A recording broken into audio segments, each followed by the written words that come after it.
just found my tempo like on DJ Mustard. Woo! I hit that Ginobili with my left hand on like woo. Lobster and saline for all my babies that are niche. Chicken finger fresh fry for them hoes that wanna dip. Jumpin', them boys up to something. I think I need some Robitussin. Way too many questions, you must think I trust you. You searching for answers, I do not know nothing.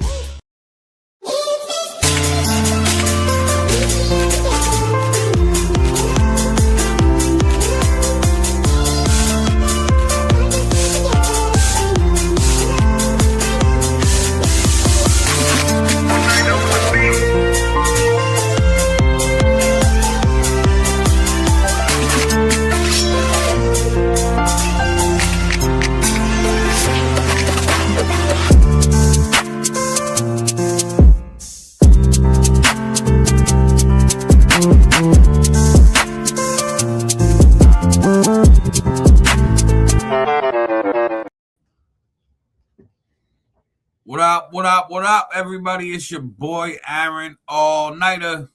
It's your boy, FiF, back in the building. This is the Pop-Up Podcast, episode 12, back in effect. Make sure you share this out to your news feed, share this to groups, tag people in the post, tag people in the comment section, send this out to people in Messenger, Instagram, fucking Twitter, Snapchat, TikTok, YouTube, fucking Reddit, Rumble, all of them. Kick, we on there. We everywhere. I actually thought we was going live today on Twitter for the first time, but nope, they okie doked me. They said I need the premium account to go live. I'm like, wow, I gotta pay for the check mark on X to go live. $15.99, baby. There's fucking Elon Musk. That's why he's worth almost $1 trillion. I'm like, damn, he's not even allowing lives. Like he said, you can't live unless you pay this. But we living on other platforms right now. Comment where you are watching from. We are live on Kick on It's Your Boy FiF. We are on YouTube on It's Your Boy FiF and Street Magic Multimedia. And we are on Facebook at Aaron All Niter. So make sure you share this out everywhere. Follow, subscribe, turn on notifications, all of that shit. Now, before we get into the randomness, I mean, we ain't been live in a week. I mean, I know y'all see us on the weekends. We chilling. I mean, we posting during the week. We living. FiF, how your week been?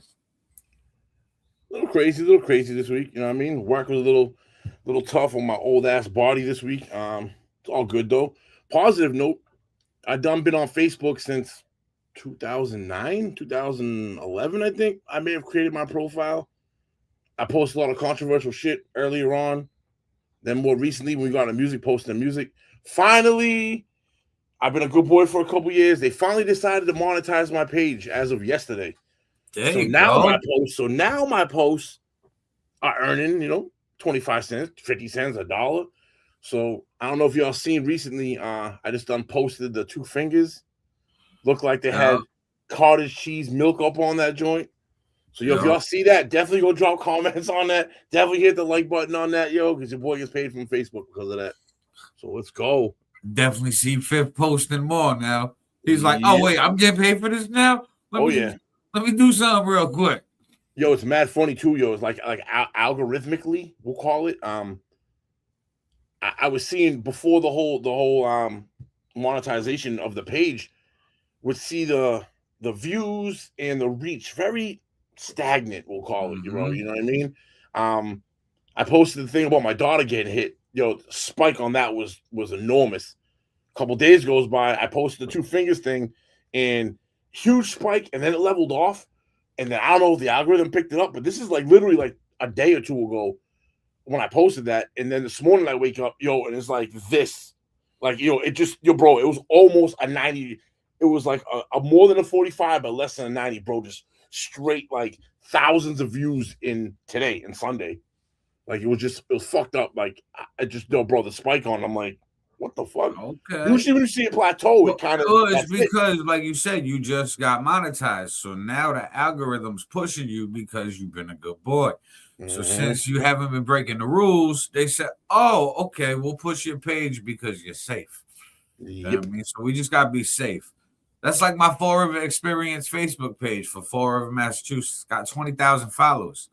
That gets off of restriction June 28th. They put me in a Facebook jail for a year. They're literally serving a bid in Facebook jail. So demonetized my main profile for a year, everything just because of that page. So I gotta play nice. We do the dance, we play nice, we get paid. We can still say what we gotta say. We just gotta be smarter on how we say it. I'll say strategic on what is posted and how you go about. I guess because like even the thing I posted was disgusting, but it didn't break any rules. I knew it was going to be controversial, and I knew people were going to see it, and it was going to be a wow, like hit the wow factor on it. People were going to be like, "What? That's not," but it didn't. I don't know. Maybe I tiptoed the line, but yeah, definitely making you think about how and what you post and how you go about it, and to know how to tiptoe that line can be beneficial. It's a tough line because they keep switching the algorithms too. So you always gotta like be on whatever they on. But today, man, America is wild. Like I was looking up trending stuff to talk about, and we're gonna get the big heaviness right out the way so we can get to the fun light shit. Mass shootings. The mass shooting in Shreveport, Louisiana. Bunch of kids. Was that the mall? Was that the mall one? The mall shootout? I believe it might be. We have a video. Check it out. We'll talk about it. This morning, officers responded to a shooting that occurred just after 6 a.m. In doing so, we've determined that this was a domestic call in nature. The responding officers located a crime scene here in the 300 block of West 79th Street, and this is a rather extensive crime scene spanning between two residences here. There is also another residence on Harrison Street that is part of this crime scene as well. Right now we have at least 10 individuals that were struck by gunfire last night in a domestic disturbance. 8 of these individuals are deceased. The ranges of the decedents are from 1 year of age to approximately 14 years of age.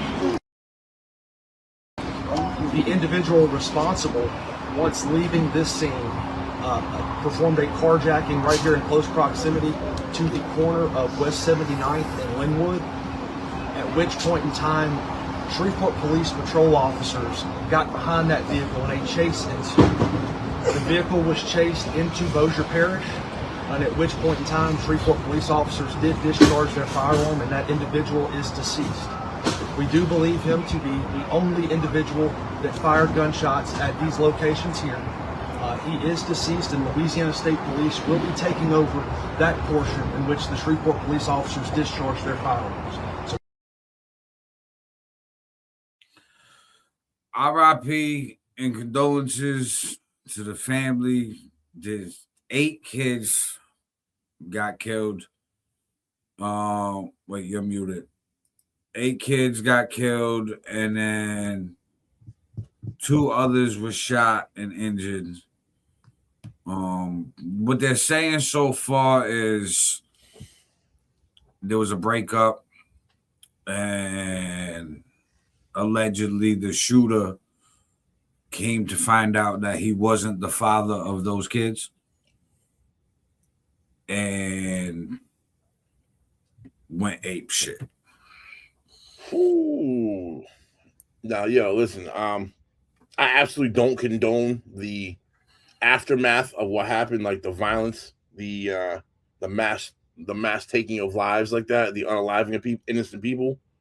But it turns back to the factor of this is an ongoing problem with females in today's society, where the feminism and the being promiscuous has come to an all-time high level, and I think it's created a bubble now where guys don't know how to react anymore. This has become such a standardized thing now. With you, I see these stories pop up on my YouTube all the time.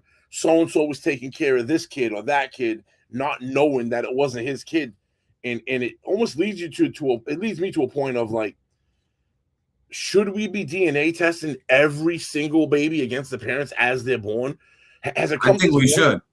Has I it think come we to should. this point? Like, yo, that's wild, bro. Like, I believe that honestly would be such a genius level idea where it's just so common sense to do it. Like, why not do it? I understand it costs a little bit more, but the certainty being there to avoid instances like this, like you said, and same, I agree. I don't condone the reaction this man had, but 10 kids, that's over a decade because 9 months each pregnancy. Even if it was like back to back, that's like 10 years he was in this woman's life, minimum, thinking that these kids is his. And to find out that the kids allegedly, from what's being spoken about now, find out that the 10 kids aren't his. Right. That world crushing feeling. I mean, you kind of can't really say to a woman like, hey, that kid's not yours, because like women birth the kids. But so like just imagine how a mother feels for their child, but then somebody say, oh wait, no, that's yours. That's somebody else's. You know what I mean? So I get the hurt, but I don't agree with the aftermath, like FiF was saying. But dude, think of all the other guys in the world. Take away just this one instance. Think of the situation at hand that we're talking about. Think of all the guys who pay child support for babies that ain't theirs, and it comes out 5 years later, 8 years later, 10 years later, and it's fucked up because there's no repercussion for a female lying like that. Like there's no equal sign for this bullshit, so it continues to happen. There should be laws in place where if you're gonna the DNA test, right, definitely would make this would fix this. But you know, also fix this if there was a law in place that said if you put a man on child support and come to find out the baby ain't his, bitch, you gotta pay back every motherfucking dollar that man fucking paid, and interest, because that was money that could have been allocated to different positions. Think about like the child support factor in this country, where most guys on child support are paying somebody else's rent and then trying to pay their own. That puts under huge stress. Got to pick up a second job now to equalize this loss in wages. Like, bro, fuck that, man. Like, yo, that's and again, I'm not saying what the dude did with the 8 kids and the 10 people. That's not the route to go to rectify the problem. But goddamn, bro, this really speaks to an underlying issue that we have here in America, or maybe globally. I'm not sure globally, but I can speak for America that, bro, this is something that needs to be talked about. We're talking about equal rights nowadays. Everything's equality, but it's equality just for the women's side. Where's this in this men's side on this instance? Then this is a huge fucking topic we talking about. This ain't a small thing we talking about. This is a big motherfucking topic. And yet, look at Kanye talked about it in Gold Digger. He said 18 years, and on the 18th birthday, he found out it wasn't his. Just imagine that. Like, wow, the deceit, the lies, the scumminess. And they do it. These women are doing it now. And I'm not trying to jump on women, bro, but like you said, they're the ones having the babies. These are the women that have the safe male at home, the provider, the thing that they're looking for, yet they still gotta go out and go scratch that itch. And then they get pregnant by the side dude and then know that they're gonna ruin what they have at home and will keep the lie going. Right. They'll sit there and be like, I don't know who the father is, but we just gonna play it out. Like, well, what do you mean you just gonna play it out? That's not how life works. You gotta like figure out who the father is. And if you living your best life and doing your thing and freedom and feminism and fucking empowerment to your body and you living like that, well, at least be honest with all participants. Like, hey, there's a percentage that this child is not yours. Do you want a DNA test? Like, don't just pit the children on that person because that's the one you're in a relationship with, or that's the one you want to be the father, or however, like that's the one you think's most financially secure. Nah, like that's why I agree with you, Fif. I agree that DNA testing should be like mandatory for all births in the country. I mean, fuck the cost. It could save so many lives. Like it really can. Not for real. And then just the heartache and everything that goes behind it. You know what I mean? Like the heartache with the guys, the super stress level that it puts a man under trying to be the provider, the protector. You know what I mean? Like you taking, I know Massachusetts, they take up to 30% of your check. That's pre-tax. Yeah, it's 33% each child, and then each child after that is another 15% added. Bro, crazy, bro. Think about it. And that's pre-tax. So they take that right off the rip and then tax your motherfucking check. Mm-hmm. As if that money didn't get taxed. As if that money didn't get taken away. So bro, they really got you by the balls here, man. And I'm not sure other states. I can speak for Mass only. They hit you with the 30%. Then they tax you as if that 30% was still there. So they fucking really snatch your check, boy. Really snatch your check.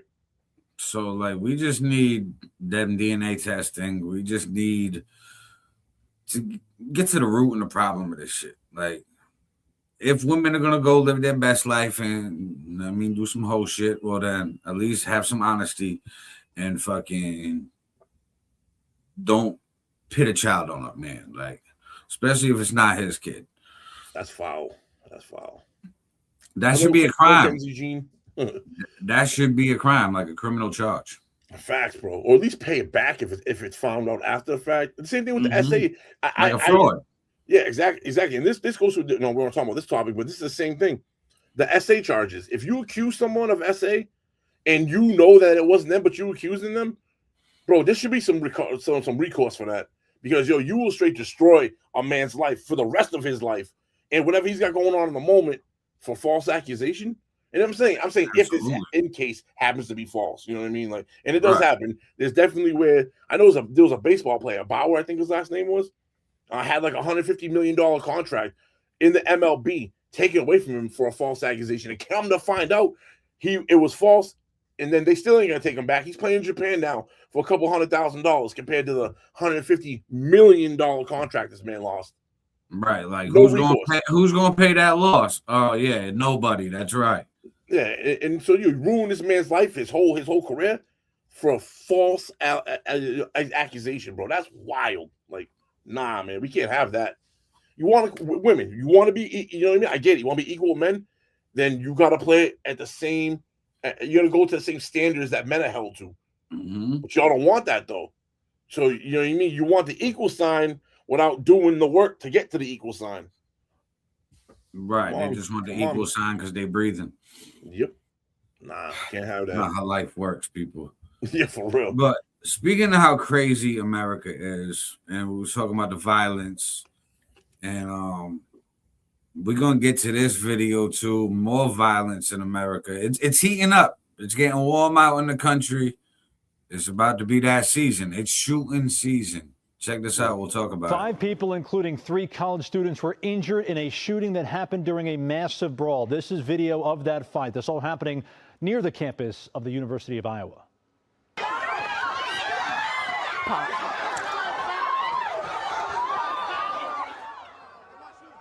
Students say this chaotic scene broke out early this morning as bars were letting out. Police now say 1 person is in critical condition, while 4 others are in stable condition. So far, no arrests have been made.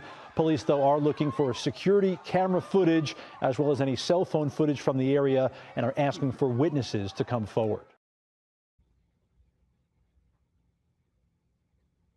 Listen, colleges and alcohol, man. Bad mixture, bro. Bad mixture. For real. And it's like, guys, come on. If you're going to go out to the bar, you're going to go out drink. Yeah, say you get to a bar, bro. Leave the guns alone, bro. You know what I mean? Because now you start shooting, and now fucking guess what? The bars is going to be closing because the licensing boards will be like, no, it's not safe. There's shootings. And then guess what? Where you going to go drink, bro? You're going to go drink at home. You're going to have a house party. The cops are going to get called because of noise violations. And then what? then you fuck up everything for everybody. You stupid fucks. Calm down. Throw your hands and fucking relax. How about throwing your hands, man? Don't even throw your fucking hands. Just enjoy. Like, why does people get a couple drinks in them, bro, and everyone's got to be the fucking Hulk? Relax, chill out, like enjoy. True. And if you're one of those people that like drink and then like you're an angry drunk, don't go out, bro. Don't drink. Like, don't put yourself in that state. Like, for real. Yo, like, pull up that comment from the abused by mental health system agencies and programs in Fall River. Are you kidding? Men want to live off women since I was 20. Some people do that. Hold on. Yo, the percentage of men living off women, I will bet you is in single digits compared to women living off men. I'm not gonna say it doesn't happen, but you're talking about the fringe. You're the minority. We're talking about the majority, the overwhelming percentage. So yeah, you want to bring up a point. I can't say you're wrong, but you're definitely not talking about a huge percentage of the population. I think those stats though are starting to go on the rise with the way feminism is. So some feminism, like some females will try to assert themselves as that leader role and backpedal the man to, like, how can I put it? Like, all right, you stay home, you do this, you do that. I'm gonna go do this. What kind of man are we talking about now? Is that really a man though? Because this isn't. You're talking about simps and beta men, which again are still. I'm just talking gender. I'm just talking like fucking actual like human beings. Like no matter what they fucking type of person they are. Yeah, like I think those stats are starting to come up because of people like brainwashing everybody to be like, all right, behave like this, behave like that. TV shows having the whole checklist of requirements. Even with the come up, you're talking about a fucking small percentage, dude. Right. Tiny percentage. Tiny, bro. There's no like I get what the person's saying. I don't know if she's male or female, whatever, but I don't like compared to how it was back in the day. Like back in the day, that was like a 0%. Yeah, you're still talking. I just think like each year that percentage does slowly grow up more.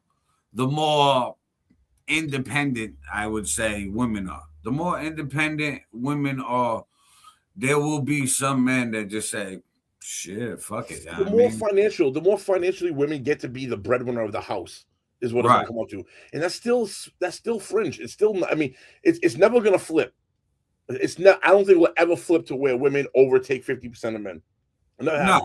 And the only reason you're even seeing, I think, this is because of like the S trade, things like OF, where women can monetize their sexuality online. Again, a small fringe percentage get to do it. You know, I have a friend of mine. Of all the dudes I know, there's one that I know that wife had made like $250,000 a year, and my friend was still making like $150 as a project manager. And you know what happened? She ended up divorcing him because when women have the authority in a relationship, that's not what they're looking for naturally. Right. Naturally, women are looking to be the submissive one and looking for man to be the man. So whether people like this take or not, when a woman becomes the authority figure in a relationship or becomes a breadwinner, they start respecting the man because the man's not doing what the man's supposed to do. So literally, they stop respecting him, and the relationship fails anyways. Right. My opinion. That's when you get into situations like the first video where, like, you know, a woman in the situation plays some shit, and now there's like an abuse or crime or whatever because that type of man not handling that type of relationship. No, because it's not DNA to do that, bro. Like we're literally built to be protectors and providers, and they're built to be nurturers and like household, take care of the household, be the peace at home, so the man can go out in the world and do what they're supposed to do to bring the resources back home. That's how it's been traditionally, and it worked for thousands and thousands of years. And only recently have we seen this like change in that dynamic, and now there's turmoil everywhere. Mm. So is it really working? Now, in the comments, abused by mental health system agencies and programs in favor of mass, but no, they want him to be a good man so she can relax in her feminine. I Then agree with that. working together to be a power couple. Yeah, but I both agree with gotta the first be statement. equal to be a power couple. Otherwise, it's only one person out of the couple that has the power. But that's the thing. They can only ever. And here's the thing, him or her understand is in that dynamic, there really can only be one person that makes the decision. Right. You can't have two people making a decision because if one wants to go left, one wants to go right. What happens? So a good decision maker, like hypothetically, right? We'll say like the guy is the head of the household, right? Mm-hmm. A good guy will listen to his wife or girlfriend and absorb what the input into the decision. But essentially, at the end of the day, the decision that all right, we're gonna go this is what we're gonna do. There can only ever be one. There can't be two. So we say power couple. What do you like? Even with Jay-Z and Beyonce, there needs when the decision's made, there needs to be one person that makes the decision to move forward. Yeah, Jay-Z definitely making the decisions in that relationship. You know what I mean? That's just how it goes. Facts. Even how powerful Beyonce is, Jay-Z's making the decisions. Now, we're going to get to some lighter talk. right. That shit got philosophy. That shit got deep quick. Well, this is lighter than what we've been talking about, but you see what's going on in California with the fraud? Bro, Nick Shirley. Bro, you see what they did to Nick Shirley out there? He was the one exposing that? Mm-hmm. They put that law into effect? Yeah. Boy. So, hundreds of millions of dollars in hospice fraud. Check this out. We'll talk about it. An update tonight in our CBS News investigation into hospice fraud in Southern California. Our team was the first to report charges filed against more than 20 suspects in what's described as a $267 million fraud case with zero legitimate patients. Here's CBS News correspondent Adam Yamaguchi. CBS News obtained exclusive body camera footage showing California Department of Justice officers raiding 10 homes and offices in a crackdown of suspected hospice fraud. State Attorney General Rob Bonta says they've charged 21 suspects. What will address fraud is us doing the hard work, heads down, sleeves rolled up, doing the investigation, doing the arrests, doing the prosecutions. Here's how Bonta describes the alleged scheme. The suspects purchased personal information from the dark web, used it to enroll in California's state-run Medicaid program, then used 14 hospice companies to bill the government for this phantom care. All of it coming from taxpayers. There were no actual services, no hospice centers. For months, CBS News has been uncovering signs of potential hospice fraud. We found one doctor's name on claims from 126 hospices. He wouldn't speak with us. Medicare chief Dr. Mehmet Oz announced on social media they revoked that doctor's ability to bill the system. It's become a political flashpoint, with Democrats and Republicans trading blame, even as state and federal officials try to work together. It is a challenging time between some states like California and our federal partners. We remain committed to partnership. CBS News has learned those officials are now working through 300 open investigations in California. Adam Yamaguchi, CBS News, Los Angeles. 300. Damn, bro. Yo, they can't, in California specifically, I'm going to say this about California only. You can't blame Republicans in California. They don't exist in California. They do. I say they're there, but they are in no positions of power there at all whatsoever. California's been run Democratic for fucking as far back as I can remember. Bro, At least 15, 20 years. Bro, that's wild. And then you have people like Nick Shirley who exposed the Minnesota fraud, goes to California, brings this to the light, and they put in legislation right now and this is wild, bro, to now be able to go after whistleblowers in California. So someone like a Nick Shirley goes to California, brings this to national news.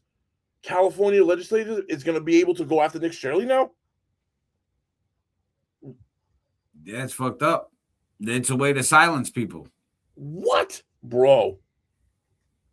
Mm-hmm. These big corporations and companies and people doing all these frauds and scams, they don't want people fucking up with their money. And if they're in the position of power to make legislation, they're going to put legislation in place that silences people that fuck with their money. And then it's like all of us in the public, we're going to watch it, see them do it, and then be like, fuck, damn, there's nothing we can really do about it now because they're the ones in power. Somebody voted them in. Bro, they want to talk about fucking, and again, I know we're not talking about Trump right now, but they want to talk about Trump being a fascist and a communist. What kind of legislation is that? Mm-hmm. That ain't fucking democratic fucking legislation coming from, bro, that is nuts, bro. I can't, there's almost no words to describe. Like, I'm like, is this real life? Like, is this a movie? Mm-hmm. It feels like a movie. It feels like it's a simulation. It's at this point, it's gotten to where, how can I word it?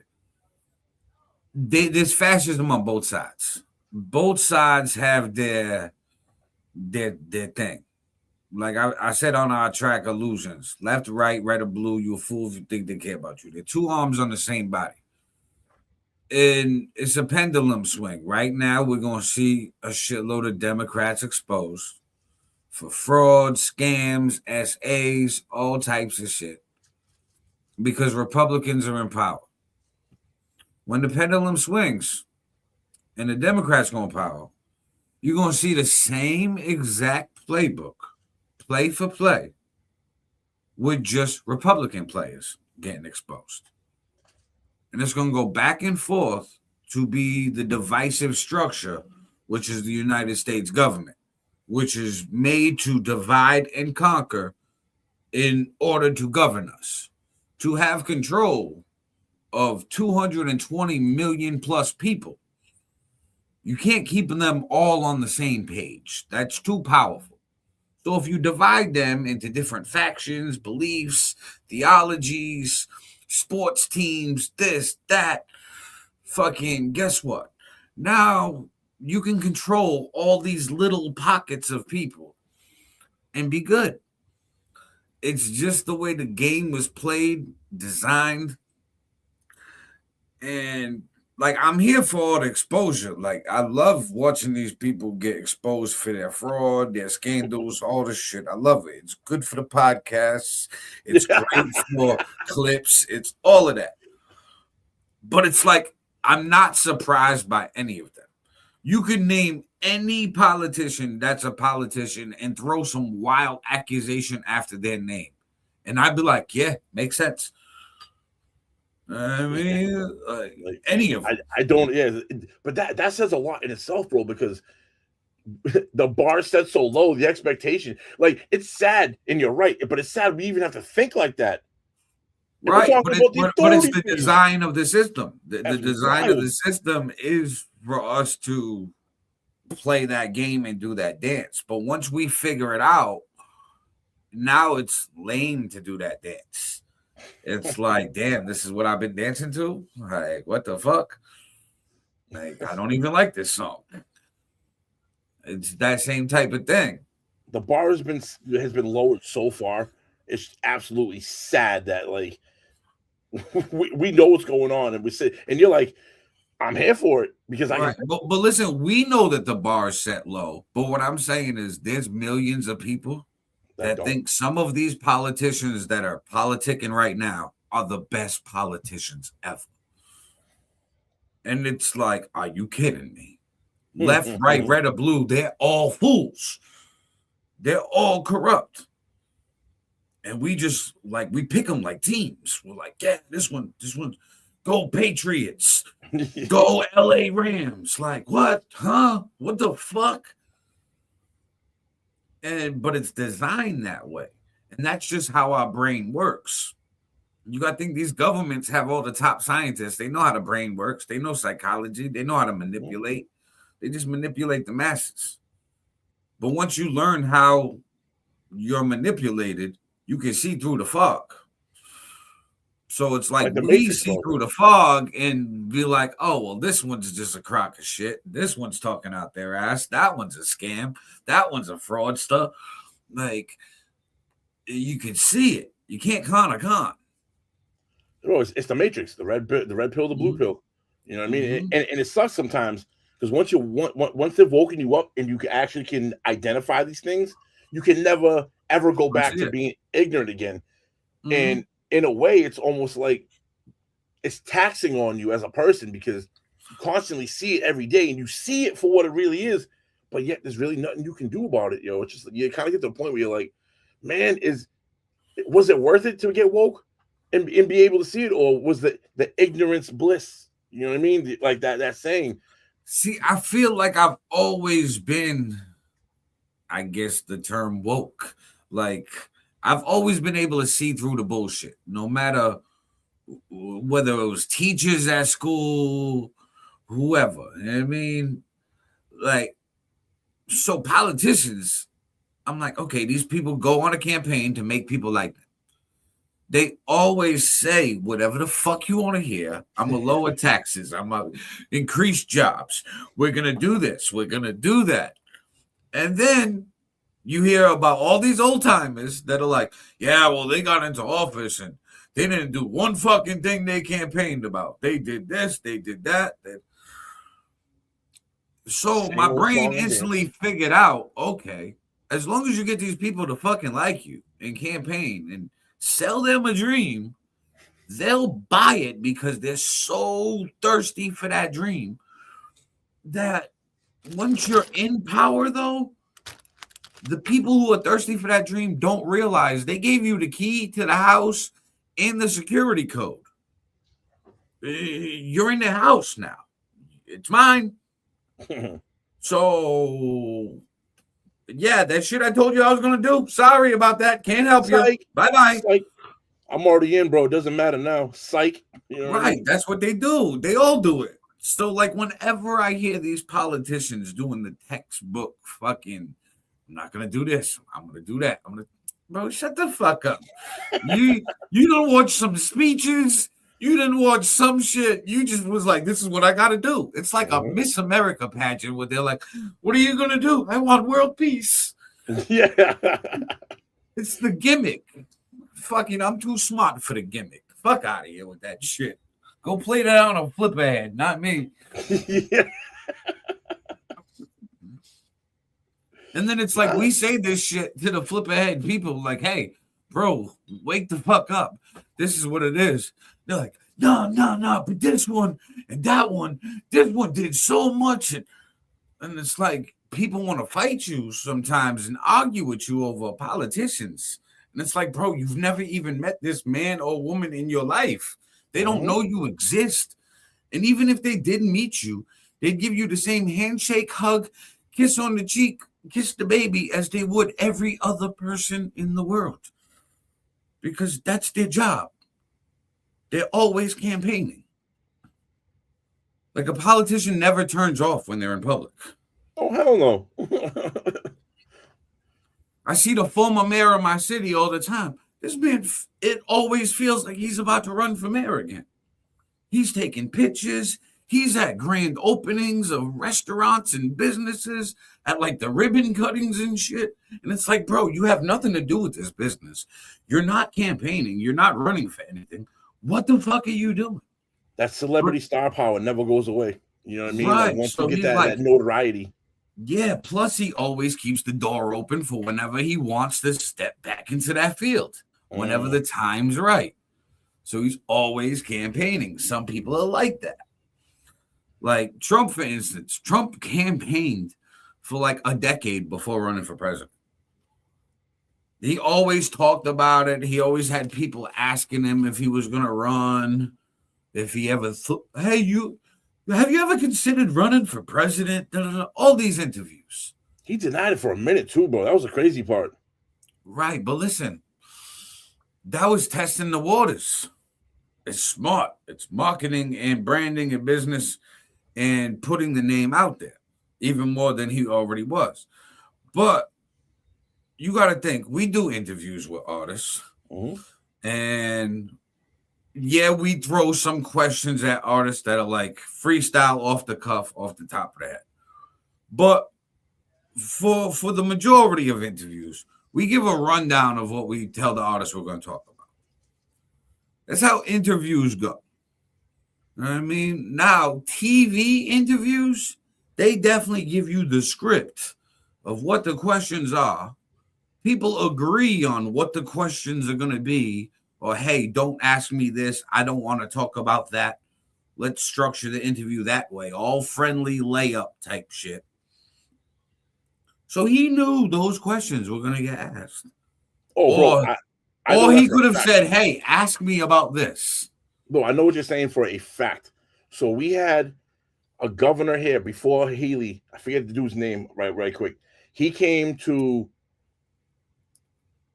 where I work's headquarters when he was running.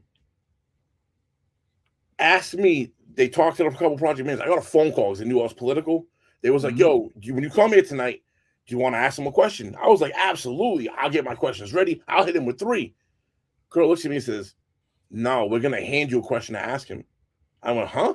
She goes, in order to get him here, we had to submit to his camp 5 questions we were going to ask him, have 5 people from the office ask him these 5 questions. I was like, I can't ask him what I want. She was like, no. I was like, I'm all set then. I'm good. I'm good with it. There's no reason for me to do it. Now, what changed the political atmosphere, in my opinion? Trump was the type of politician that said, fuck that script. But this is why, in my opinion. Not how he always brags about his weave, like he weave shit in. Oh, yeah. Off script. I mean, he stays on script and weaves out and weaves back. Yep. He's like, in my opinion, Trump's like, I don't care what you ask me. I'm going to breeze right by the answer, stop talking about this, and weave into what the fuck I want to say anyway. Yep. So you could say, how's the weather? The weather's great, but I just got a bunch of brand new missiles, top missiles. They're the best in the world.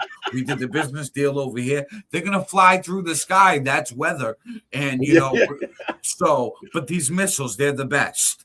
And then it's like, whoa, bro, I didn't ask you about that, but you still got your topic across and acted like, hey, yeah, you're answering every question I give you off the cuff. You're really not answering it. You're just answering it with your own fucking way to do it. And then navigating to what he wants to talk about. Right. While giving you a crumb of what you talked about. And and it's funny too, he's really not the first politician to do that, but he's maybe the best at doing that and does it the most, I'll say, because a lot of politicians that do that, when you get thrown that curveball, they'll instantly clam up and go, and you can see they're uncomfortable and they don't know how to navigate it. He was one of the first ones to really come out and masterfully, all right, you want to talk about this? Even though I want to talk about that, I'll talk about what you want to talk about for about 3% of that. And then, like you said, weave into what I want to and bring it and steer the conversation the direction I feel want. like there's a few reasons why he's real good at that. One, the business mind. A lot of business meetings, a lot of negotiations. You got to act like, yeah, I heard what you said. That's great. I feel you. But hey, how about this? How about this plan? Do this, da-da-da. I mean, you make them act like they feel seen and fucking, then your sales pitch, bang, right to their throat. Then on top of that, he's a New Yorker. Yeah. So he's like, hey, fuck it, I don't give a fuck. Just ask whatever. I'm going to tell you whatever the fuck I want to tell you anyways. Mm-hmm. And the last thing is the real estate tycoon he was in the 80s. You got to think 80s New York, the labor unions were run by who? The mob. Mafia. All the mafia. All the families. The 5 families, they running around. So he had those type of business meetings as well. Where it's like, yeah, absolutely. I feel what you're saying. But to build this building, we're going to need to do this and do that and da-da-da-da. And it was like, man, I asked you how the spaghetti was. Yeah. Like, spaghetti was great. But to do the building and the work, and he's like, I'm here for one thing only. I don't want to get sidetracked and fall into this casual conversation and be friends. Nope, I'm here for the business deal. Back. So like time is money. Time is money. Right. You don't have time. Those kind of dudes at that level don't have time for like the little chit chat about. They have time. I got 10 minutes to talk to you, and we need to hit these important topics. I don't get time for the fluff of the conversation. This is the point. This is it. We're getting at it. Bang. Now, speaking of Trump, he's always in the news. But did you see his new executive order where he had Joe Rogan in the Oval Office with him? Nah. Okay, so he just signed an executive order to expedite the studies and trials and legalization of psychedelics. He said it's for our veterans and mental health issues for them to stop committing suicide because the suicide rate in veterans spiked after 9/11 and the war and all that. So Joe Rogan's standing directly behind him. And he said that he announced, like, it was like a whole 45-minute meeting in the Oval Office. RFK is there, Dr. Oz is there, Joe Rogan there, a bunch of other people there. And he's like, yeah, Joe Rogan calls me up, said this is great. He was like, so I ran it to RFK and Dr. Oz, and he mentioned like one other name. He was like, and we all thought it was a great idea. So I'm going to put this executive order in. Now, I agree with the psychedelics in the order and getting that to go through because he was talking about shrooms, ibogaine, a bunch of things. Ayahuasca. Right. Yeah. However, the decision makers makes me a little uncomfortable about how this came to be. So you're telling me Joe Rogan, the comedian, fighter, podcaster who hosted Fear Factor,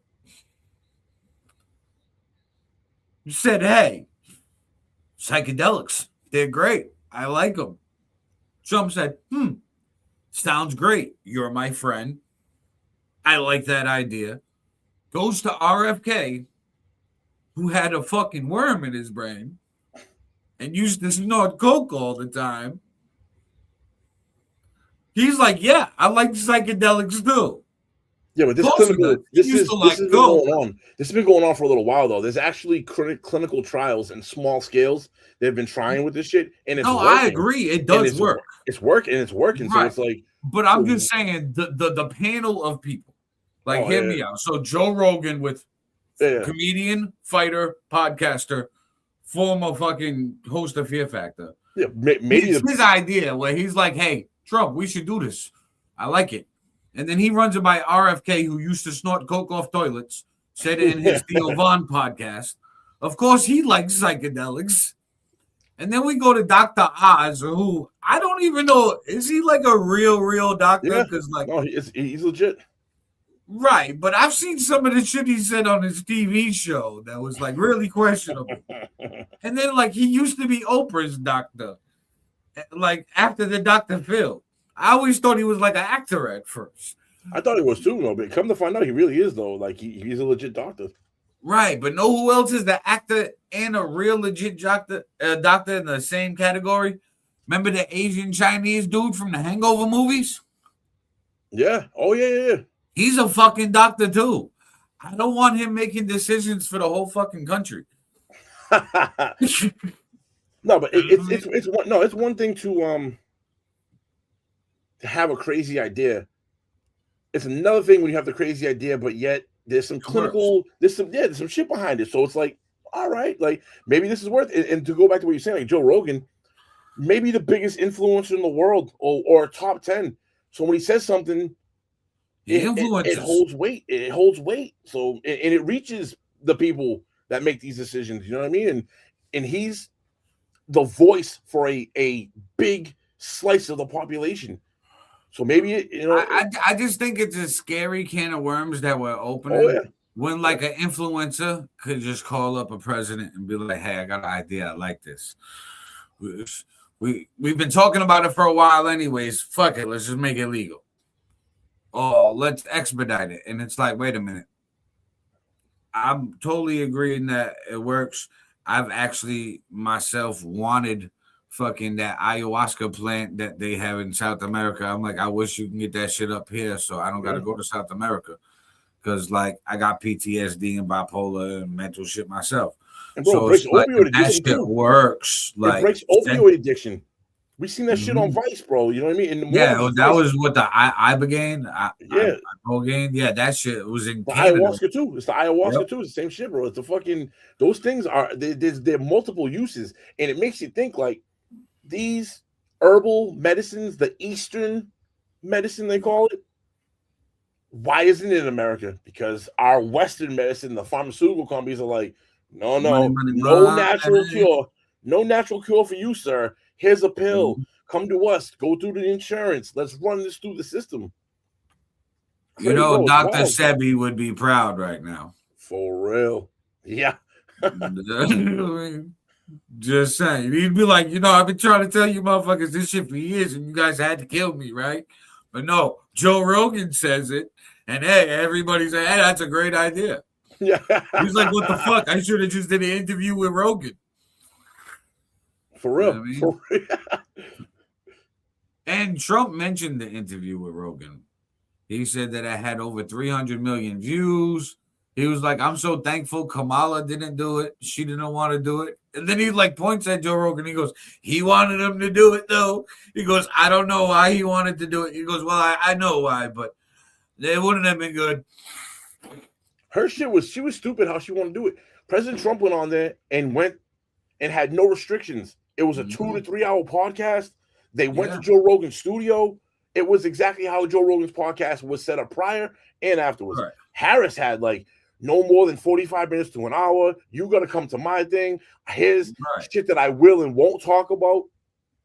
The typical political shit. She was trying to do the old politician playbook, not realizing that Trump changed that. And the Americans want that playbook from Trump. More authenticness, yo. That Carmelo shit is so fake. We all see through it now. Like you said, it's a broken playbook. Like we see what you're doing. We see the puppets, hold the strings. We see what's going on. Now, speaking of all these puppets and puppeteers and who's pulling the strings and talking about Trump, check this out. We'll talk about it. I just want to thank the people behind me are outstanding. Today I'm pleased to announce historic reforms to dramatically accelerate access to new medical research and treatments based on psychedelic drugs. In many cases, these experimental treatments have shown life-changing potential for those suffering from severe mental illness and depression, including our cherished veterans. If these turn out to be as good as people are saying, it's going to have a tremendous impact on this country and other countries too. Today's order will ensure that people suffering from debilitating symptoms might finally have a chance to reclaim their lives and lead a happier life. Just lead a happier life. Mr. President, thank you so much for having us in here and doing this. You're going to save a lot of lives with it. I'd like to say how grateful I am to have had the opportunity to go through the program and receive the Ibogaine. It absolutely changed my life for the better.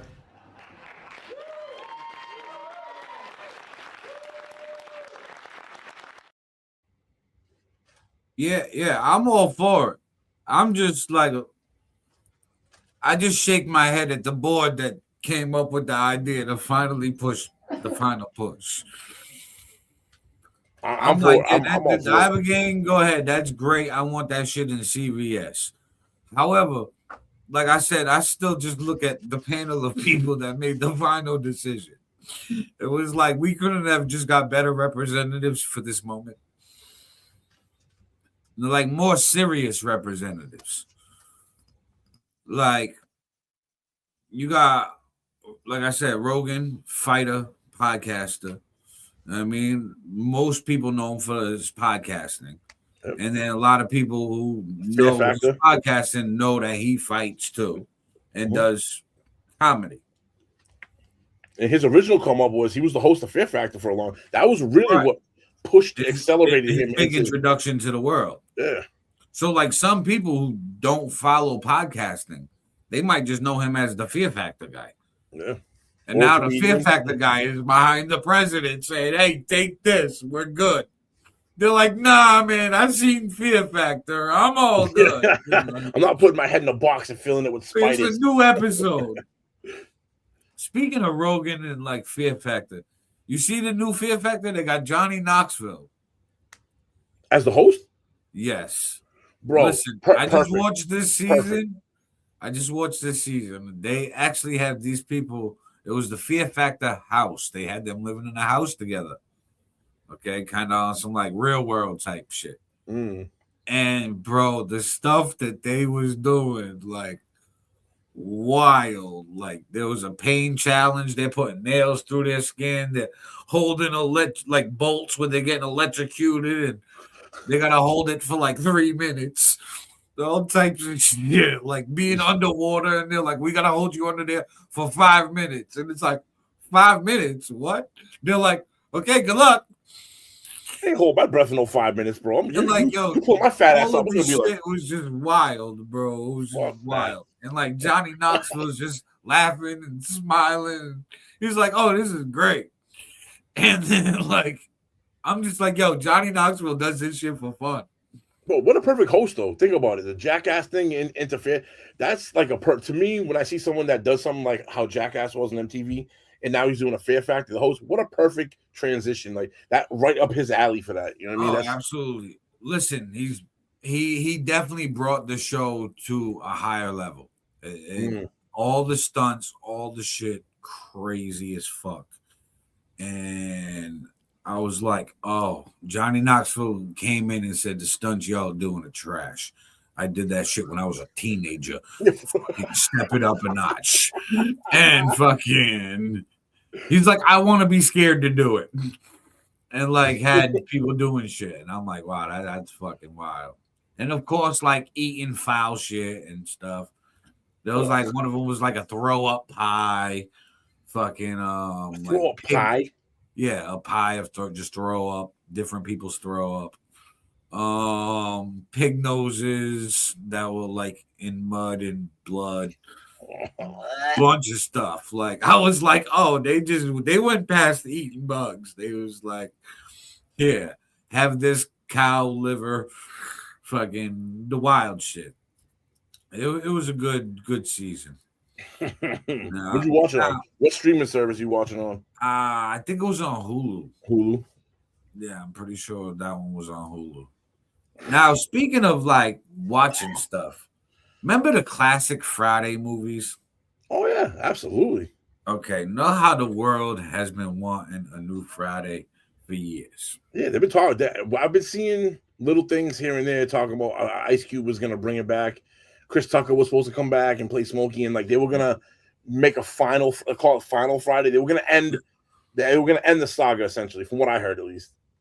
Yeah, so the last I had heard about it, like they were trying, and then Ice Cube in an interview said that the studio owned the character rights. So like even though he owned the movie and the franchise, they own the character rights. So it would be the same movie, just different characters. Unless he did it through the studio. Yeah. He doesn't want to do that. However, my brain the other day goes to, I think Ice Cube is up to something. Because the LA Rams I guess they have an official YouTube channel. I didn't know. So they released Thursday. Check this out. We'll talk about it.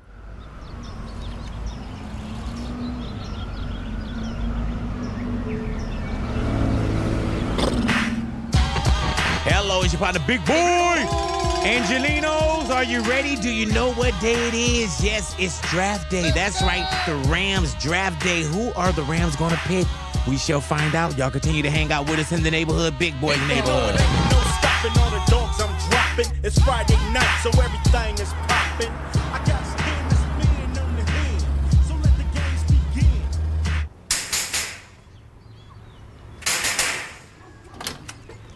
Whose house? Ram's house, baby. That's what I'm talking about. I know you don't want to stay cooped up in the crib all day. I know this. So I'm gonna take you to Draft House today. Cause it's Thursday, the Rams got a first round pick, and we ain't got shit to do. I like that. I like that. Oh, shit. Here come Terry, man. Who's he with? I don't know, but hide your stuff.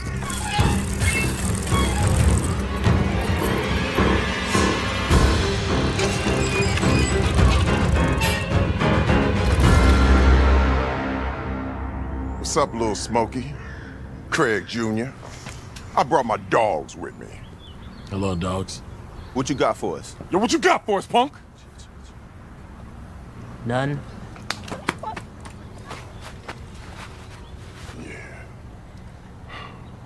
You know, I used to play with the Rams.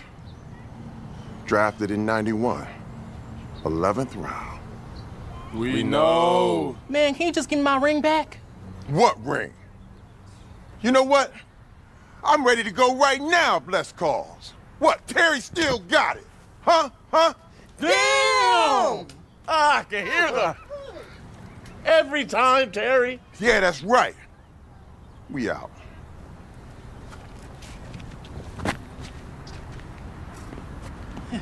Why do they hang out? Why? That's why.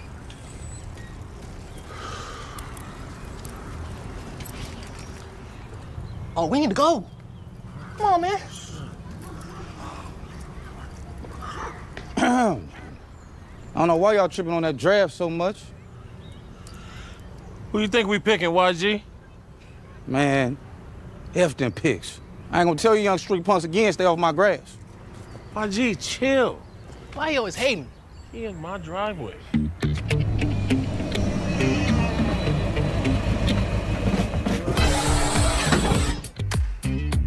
Yo, what up, Big Yo. Dog? You think they gonna draft another big boy to help y'all in them trenches? Man, playing with these picks like playing my emotions. You got it, man. Go ahead.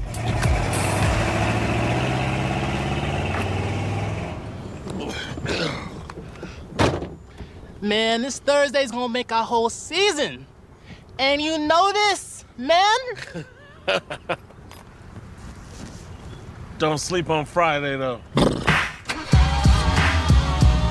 You know it ain't no stopping all the dogs I'm dropping. It's Friday night, so everything is popping. I got skin to speak.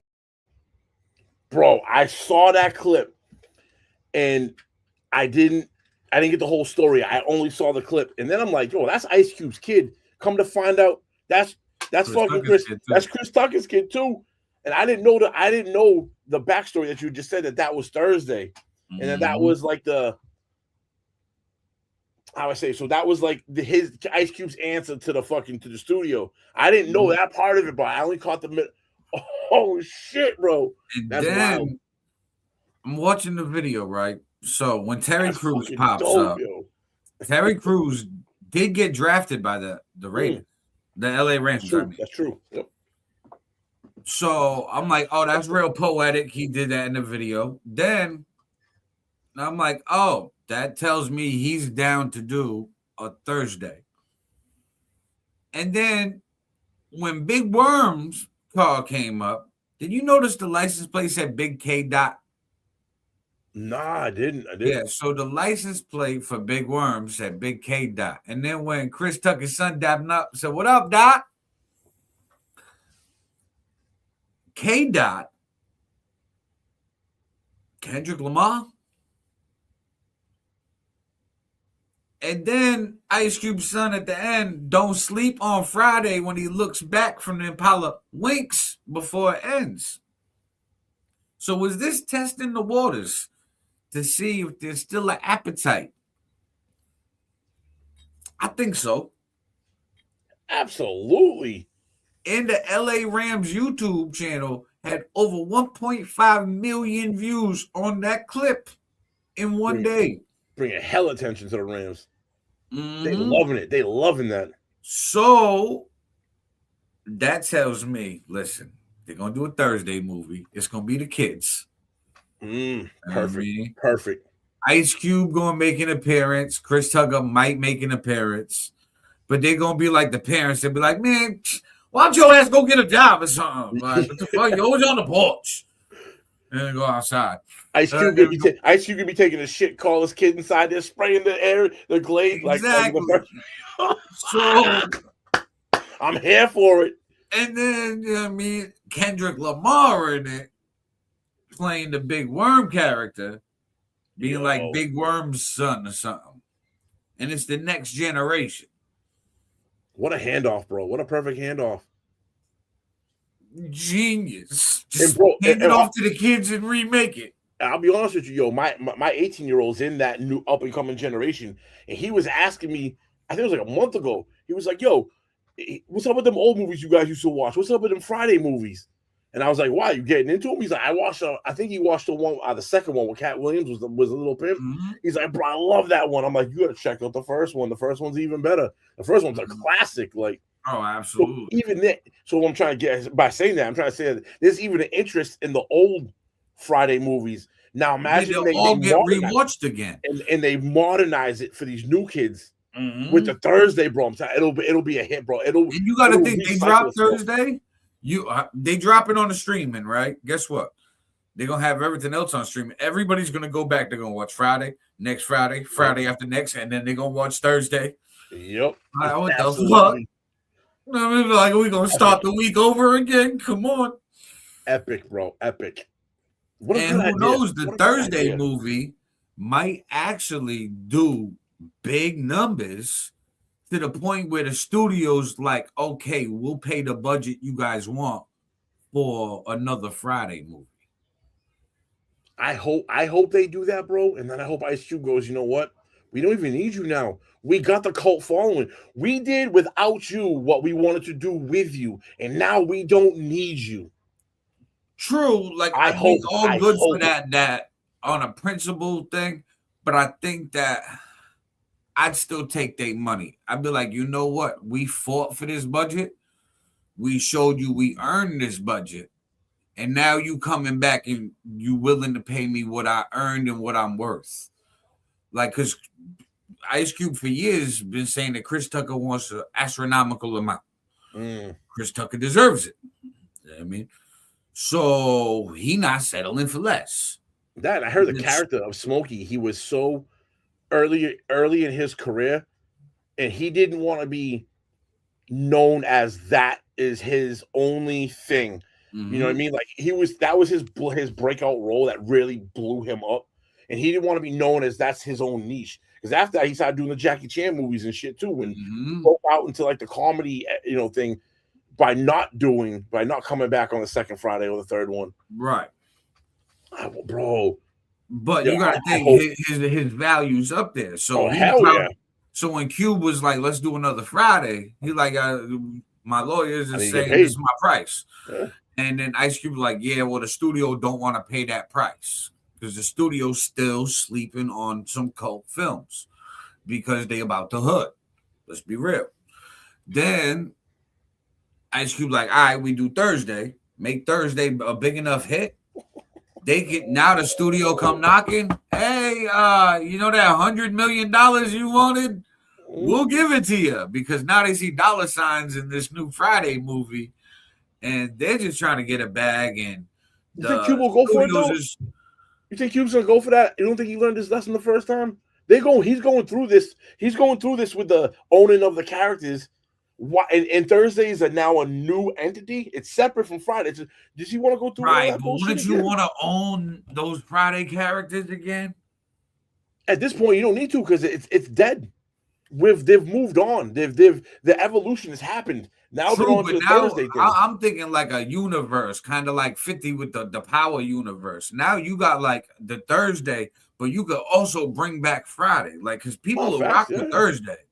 But if they make a new Friday and Smokey come back, and Smokey got his fucking son by the neck, dragging him in the house, like, yo, get your ass in the house. What the hell are you doing, man? I mean, it'd be hilarious. And now, like, they each have their own lane.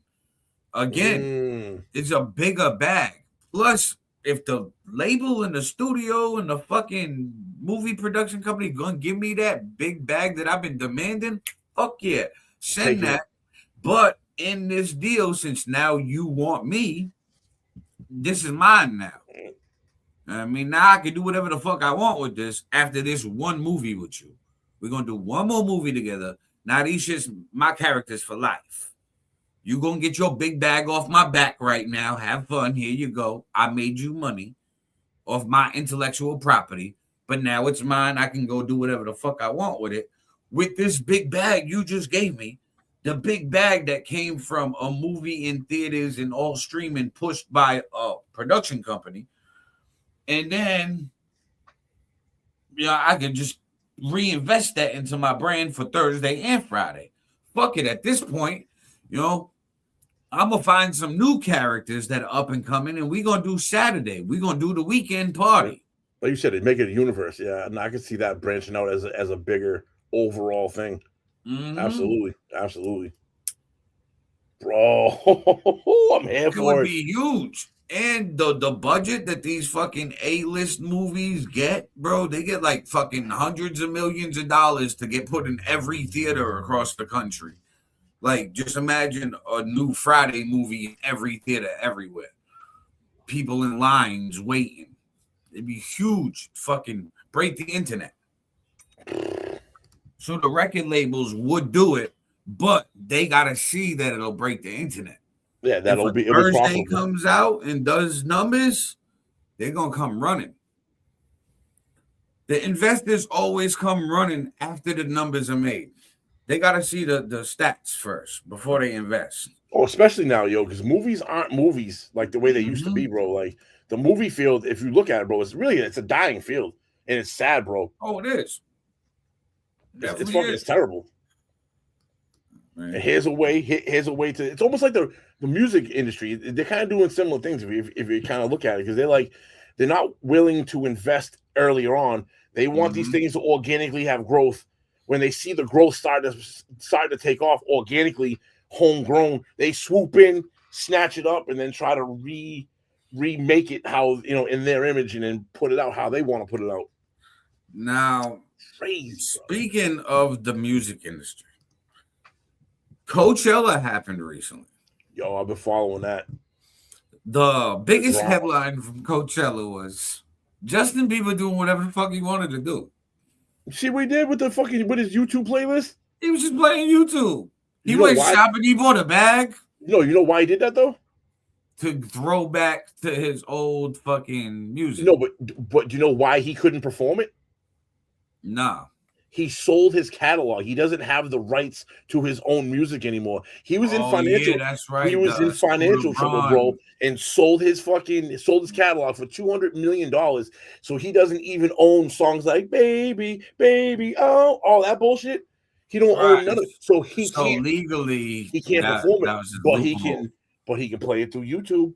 So that's why he went up there with his MacBook, bro. Was fucking playing his older shit, but he performed his newest shit that he owns, bro. Wow, what a way to get around that. Like, how slick are people now? They're like, I'll sell my catalog, cool. I'm still gonna be able to play my shit because YouTube has an agreement with such and such record label that they're able to play the music on the platform. I'm not performing it. I'm playing it through the platform, using that as a third party entity. You know what I mean, bro? Wild. Did you see the point where he bought a bag during the set? He was shopping like a bag. Yeah, like a tote bag type shit. He was like shopping. He bought a bag, and then when he was doing the YouTube shit, Katy Perry went viral, right? Because she put a video of like her in the crowd, and then pointed at the stage, and then back at her and goes, "At least he has premium. I don't want to watch no ads." Yo, I'd be, just imagine how pissed off you be. You spend all that money for a Coachella ticket, and you up there watching YouTube ads real quick. Bro, speaking of Katy Perry, you see the Katy Perry scandal that popped off this week? No, I didn't. So Ruby Rose, who is the new Superwoman, said that she had gotten drunk at a party with allegedly with Katy Perry. She woke up to Katy Perry pulling her panties to the side and, quote unquote, this is her quote, putting her disgusting vagina in her face and rubbing it on her face. No, she kissed the girl and she liked it. Bro, wild time. I read that, I was like, and I thought it was AI bullshit. I looked into it. It's a legit claim. Allegedly. It's not fake. It actually is a claim. It's been alleged, yeah. Oh. But at this point, guys, I feel like the world has gone crazy. Are you surprised? Entertainment. Are you surprised at this point? No, I'm not. Like I said, I'm here for all of this. I'm here for the shenanigans. I'm never surprised by something. Never, ever in my life. When I hear something, I'm always open-minded to the point like, yeah, I can see that shit happening. Because, like, know how they always say, like, if you could think it, you could do it? Yeah, yeah. Kind of in a way you can. Speak into existence. Yep. Right. So, like, maybe somebody out there did this wild, crazy shit that just made headlines, and it's like, oh, okay, makes sense. Fucking, there's weirdos out there. And so, like, it don't surprise me. It don't even surprise me. Bro, even like, you ever see those videos of, like, I hate to say it, like the super deformed people across the world, or like they have fucking disorders that are like so rare, kind of like the elephantitis shit, but like all this other stuff. Bro, I watched this one. This dude's face was like over here on his shoulder. His whole head looked like two heads in one. It was one face, but like two heads, and one was on his shoulder, just walking around with like the biggest head I've ever seen in my life. The shits we used to pay $2. The shit we used to pay $2 at the circus to walk inside the thing and walk around and look in. Right, that motherfuckers get a snake for an arm and shit. Yeah, listen, this motherfucker in some other world, they treating him like a king because they think he's some type of like god in his village. They are everybody every day. Like he said that he lived for free out there, all types of wild shit. He had like a bunch of women wanting to marry him. And I'm like, yo, it all depends on where you live, I guess. If you deformed, fly somewhere where they think you a god, okay? Or in America, you gonna work in the circus. Regular Brothers got a job for you. Or you just gonna be some type of influencer that does weird shit with like your fucking. Oh, that's an untapped region right there, bro. Think about what you just said and what we just talking about. We're talking about circuses. This is all yesterday's shit. We gotta find that guy to do a podcast. To become an influencer, take that deformity or whatever genetic mutation is and fucking go across the socials with it, bro. We should find him and make him a co-host. He's a guest co-host, the celebrity guest co-host. Doublehead. He comes in and he's like, my name ain't Doublehead, it's Double Dome. I'll be like, get it, bro. Get it, do your thing. Bro, I'm like, there's two of you. I mean, one of you. I don't fucking know what's going on. I'm here for it. Let's go. That's money. Bro, if I was born with a deformity like that, sorry, I'm a hustler. I'd find some ways to make money, bro. I'd be like, look at this trick I can do. I got 3 arms. Right. Bet you can't juggle like me. Bro, you take a hit of that joint, and then this face blows it out and shit. Yo, get out of here. Oh my god! I mean, I've seen people do wild shit for money, bro. Like, bro, there was this one kid. I remember this kid in high school. I forget his fucking name.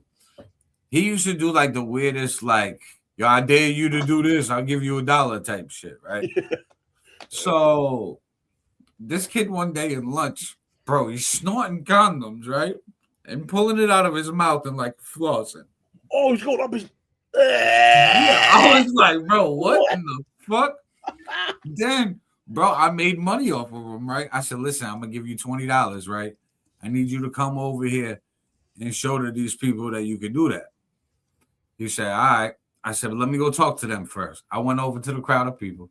I said, yo, listen, I'm gonna have this dude floss a condom through his nose and mouth. Give me $5, you can watch this. Bro, I made like $150 off this kid. Just fucking having a crowd of people give me $5 at lunch to watch this kid do it. And I gave him $20, bro. There you go, bro. Come here. Fucking do that thing you do. Show them. Perfect. See, I told you he do that shit. Pay up. Whoa, what the fuck? That same kid would lick the ground in the cafeteria. Fucking all types of weird shit. I'm like, yeah, bro. I'm gonna make money off you. Oh my god. There was always high school, there's always like that one kid that would do like that most outlandish shit. just for, I don't know, attention, whatever the fuck it Yeah, was. that's back why I then. think it is, just for the attention. Yeah, Like, yo. hey, look at me, like some validation type shit. Want to Bruh. be cool, want to be down with the cool people, but don't have a reason to get, like, trying to find their way into the group. Listen, I knew how to make money off that. I seen that as a gold mine. My eyes instantly went ting. You know what I mean? Thank you. Like, bro, fucking there was this one other kid that I like fucking had doing wild shit. Where like he would do the same type of craziness, but we would bring him out into the park and the courts and shit and be like, yo, do that. Because like everybody at the basketball court or the fields at the parks and shit, there's big crowds. Because you gotta think like how you gonna do that shit in the summertime when you're not in school. There ain't no cafeteria. You gotta bring them where the people at.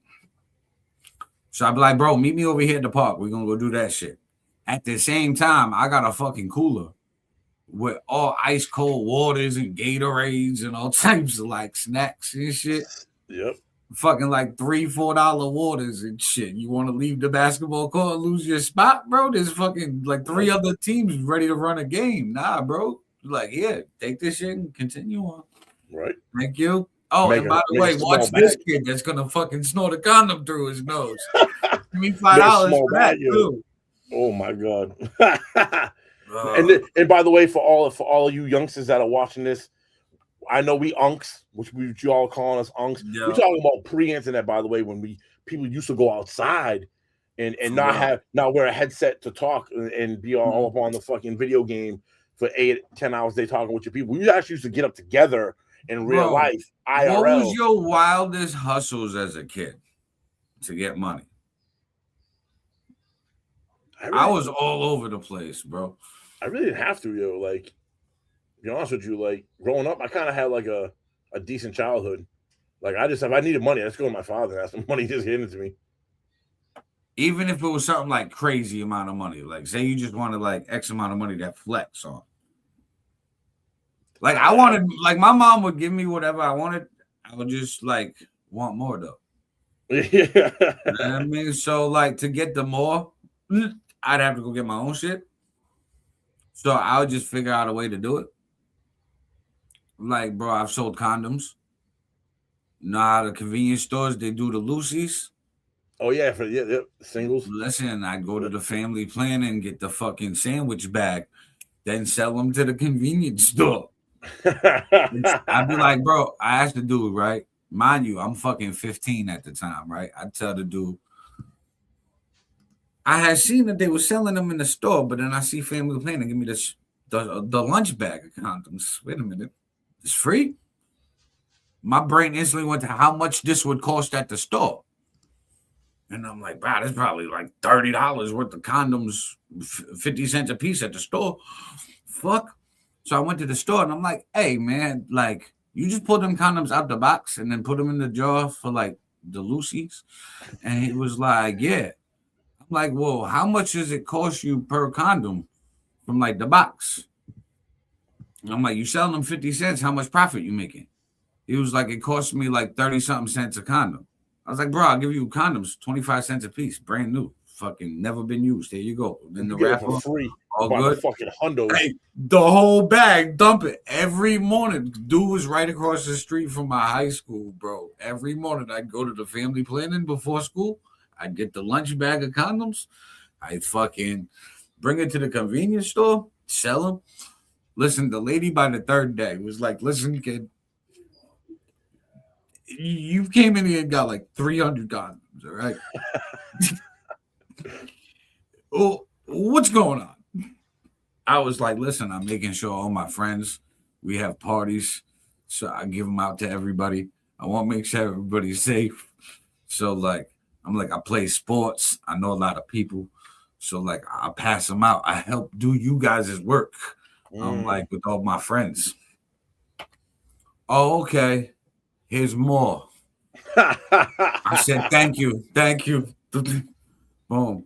Listen, this lady was so happy that safe sex.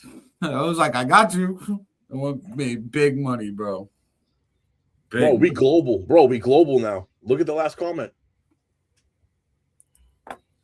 Last comment.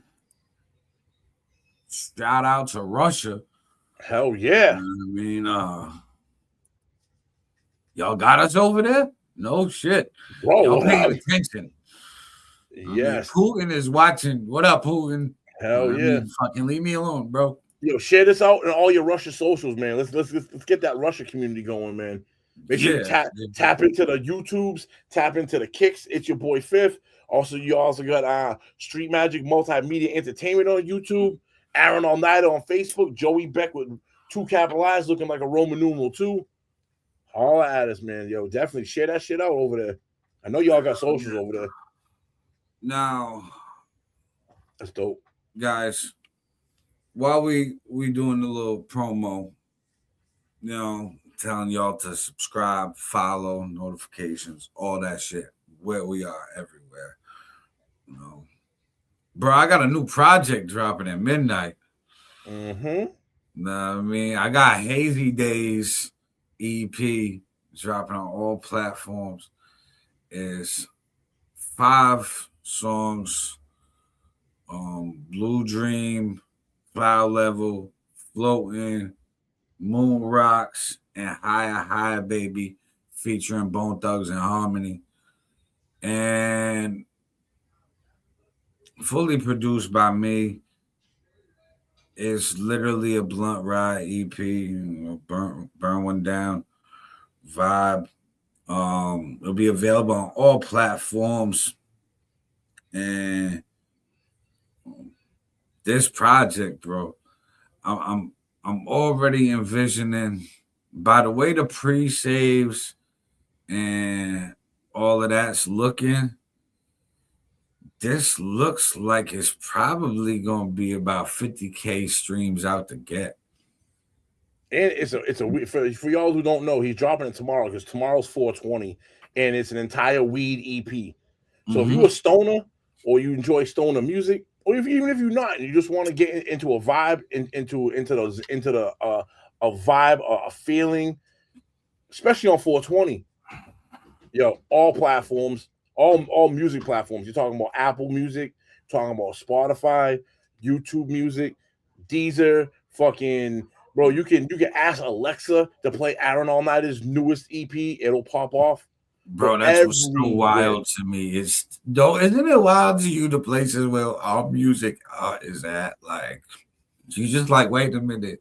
That's the same place where everybody else's music's at. That's where Drake's music is. Yeah. That's where Kendrick Lamar's music is. Bro, that's where your favorite artist music is. You know what I mean? Like, we in the building. Right. We your new favorite artist. You just ain't heard our music yet. So go press play on that shit. I mean, It's Your Boy FiF, available on all platforms. Then myself, Aaron All Niter, available on all platforms. What we're gonna do real quick though is we're gonna hit y'all with some of our music because this is what we do. And we gotta have a little shameless self promo everywhere. It's our podcast. We'll do what the fuck we want. You like them apples? You know what I mean? Now, before we get to that music, though, we got one thing I want to talk about, and this is going to stir some things up. Charleston White's in the news again. Oh boy! So, for y'all that don't know, Charleston White, he a comedian. He got like a lot of backlash for a lot of things he says sometimes, in a nutshell. So we gonna watch this video clip. He got approached, and this is his response, and this is the visuals. Check it out. We'll talk about it. Sexuality just like I target gangsters. Nothing, y'all aren't exempt just because y'all gay. We can pick on gay people. We can we pick on disabled people. We can pick on gay people. We can pick on y'all too. You got any gay friends? No. You listen to any gay artists? No. So what about after the day? What you think about that? Well, she fucking with me. So if she ain't no good and her music ain't no good, I'm gonna pick on her just like I do the other rappers. Oh no, you ain't gonna pick on this one. Well, if it's good, if you make them hits, then we go. I like good music. Luther Vandross, gay, and I listen to him. Okay. Who else? Who else? Young Buck. They say Young Buck gay. Young Buck got caught with the train. I still You throw a Young Buck out there. If she good, I like good music. If she make good music, her sexuality ain't got nothing to do with her gifts. So basically, I was just trying to question, nigga, if you had something against the community. Man, I do got something against gay community. I think I do have against the gay community. I think the gay community is trying to push gayism off on everybody, even though we don't. Y'all are trying to make us accept it. So You yeah, I said got problems with the gay gayism. community. I do. Why you gonna blame the gay community? What make you feel like we Because what you mean? It's a freedom of choice. Because so why It's a choice, so bro. if it's a choice, then why don't they let us tease them? Just like let that. people So, choose. They let people so choose what they everybody, wanna but do. everybody else get teased in this world, Yeah, but right? what I'm saying is so you why gotta can't gay keep it. people? Hold on, I'm trying to tell you. Listen. Why do my beliefs matter? They letting people choose. I ain't got nothing to do with things. I hate it. So why do but my you beliefs respect matter? choices, though, I right? don't respect nothing. What choice did you make in life? None. To be Charles. None. You made some choices to be None. Charles. Listen. I got a right to hate who I want to hate. So if I was with a girl, what you I couldn't got tell a me I right ain't to listen, my nigga. I got a right to what I want to hate. One thing I ain't trying to do is change. I ain't trying to I change. got a right to hate what I want to hate.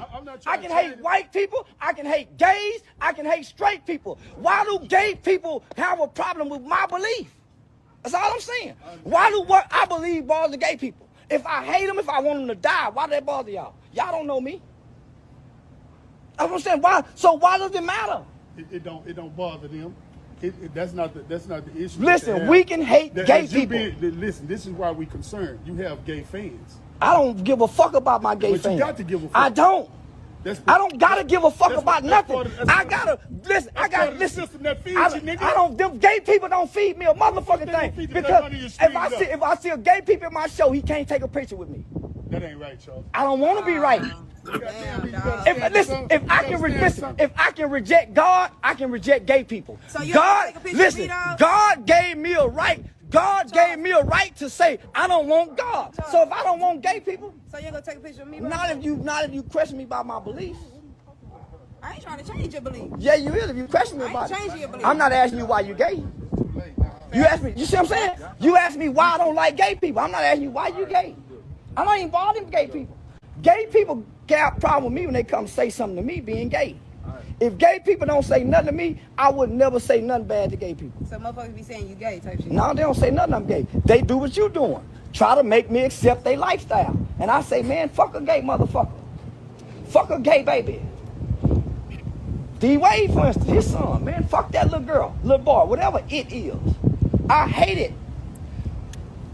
I got that right. I got that right to hate white people. Why though? Because Is it I a want to real hate. why? No, it ain't a real why. I hate what I don't like. Just like every other human. That shit wild, but that shit kind of. No, it's not. It's That not shit wild. Why is my feelings of hate wild? I'm not beating up gay people. I'm not telling gay people, no, you can't sit here. I don't bother gay people. I just hate them.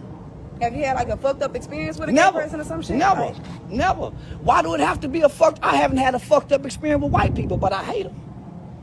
I've never had a fucked up experience. feel like it's some shit I've deeper. never had a fucked up experience with a pedophile, but I hate them. I got a right to hate, and I'm telling every other human, my hate don't bother you, so why you bothered by my hate?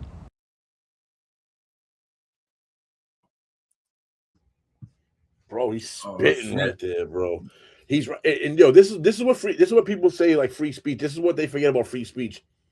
Free speech is meant to protect the speech you don't like. It's not meant to protect what you think is okay. It's meant to protect other people's. And he's right, bro. If that's how he wants to feel, he has every goddamn right to feel that way. He's like, And I that's fucking that. hate everybody. I don't give a fuck. And he has that God-given right. He's not bullshitting, bro. He's saying the quiet part out loud, and he's spot on.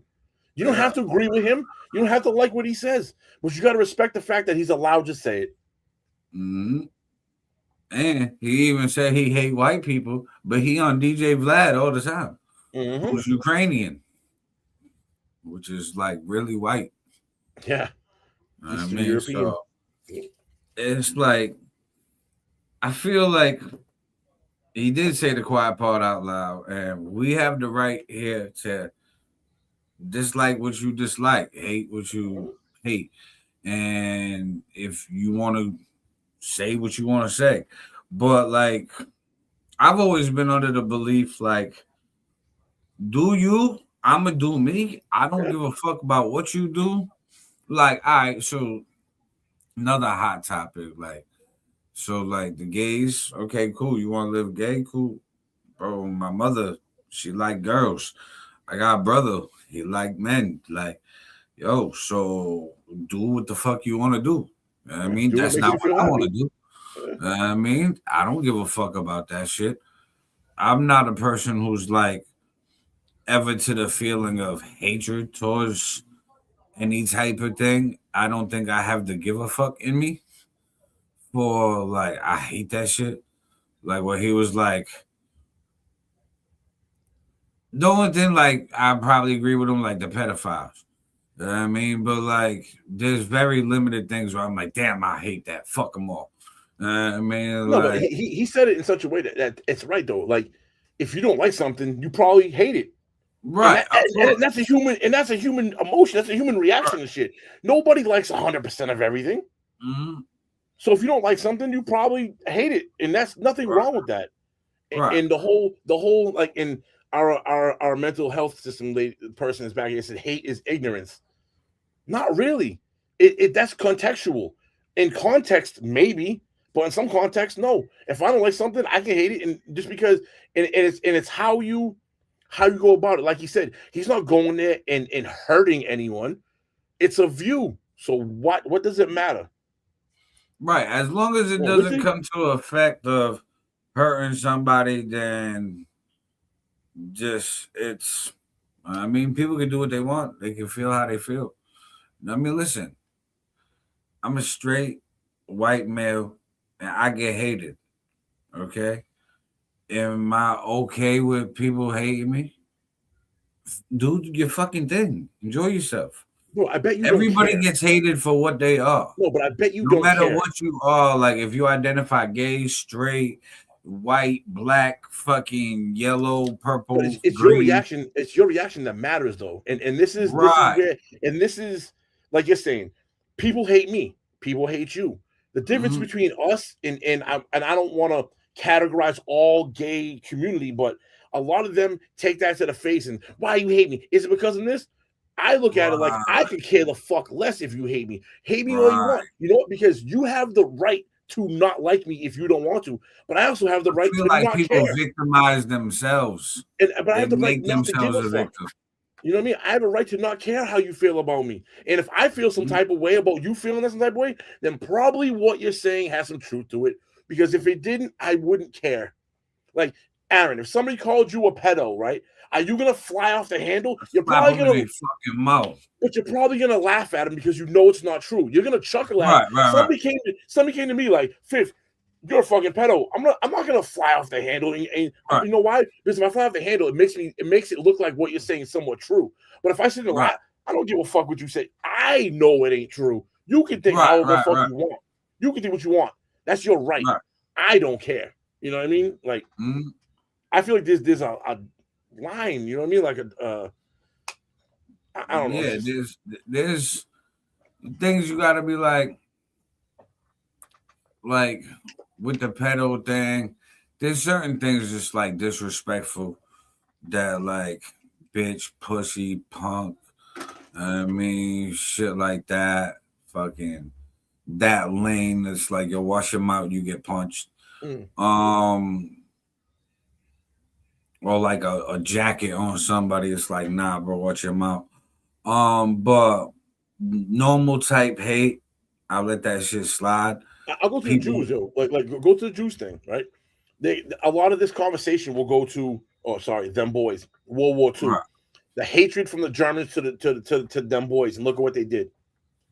Again, of all the hate in the world, that's a small minority that did that.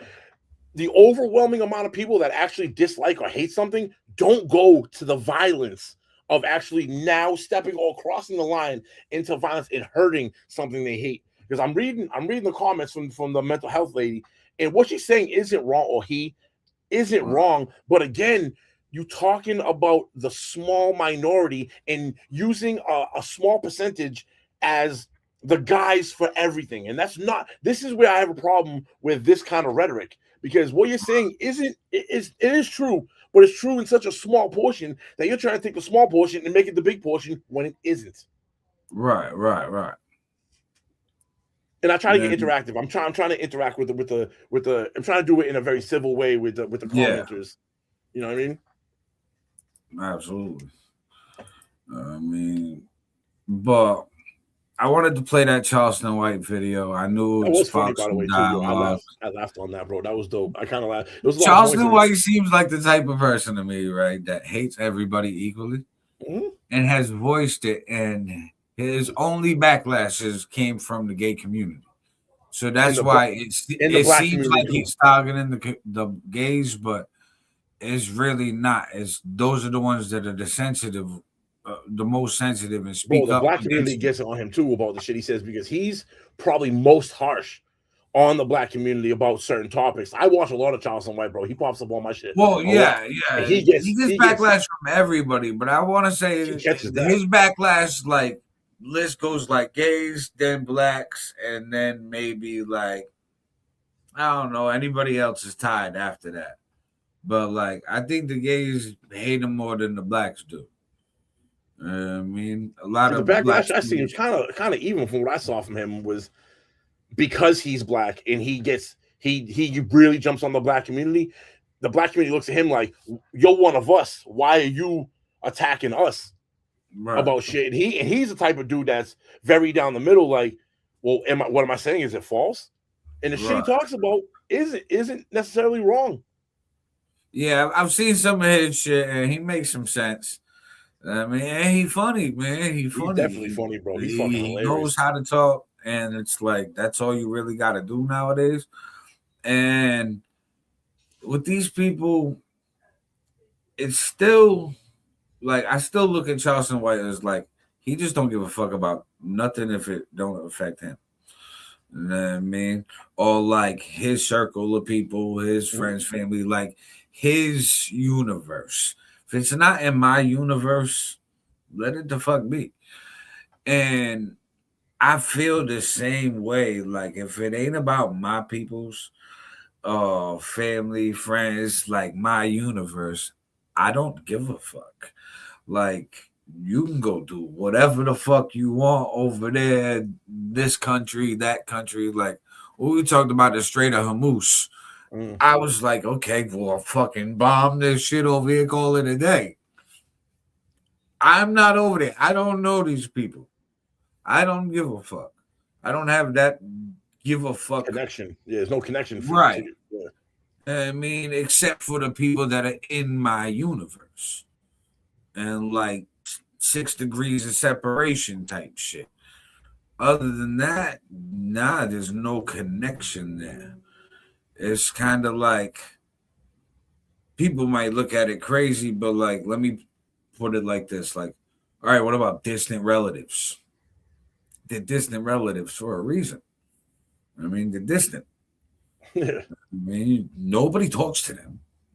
But if you look at a family tree, hey, this is my 3rd, 4th cousin over here. This one married that one and had this kid who's like my 2nd, 3rd fucking cousin, nephew removed. What the fuck? I mean, there's no tight knit there, and it's still family, bloodline. Yeah, it's still in the tree. So, like, if there's no connection there, you think I have connection to fucking people over here?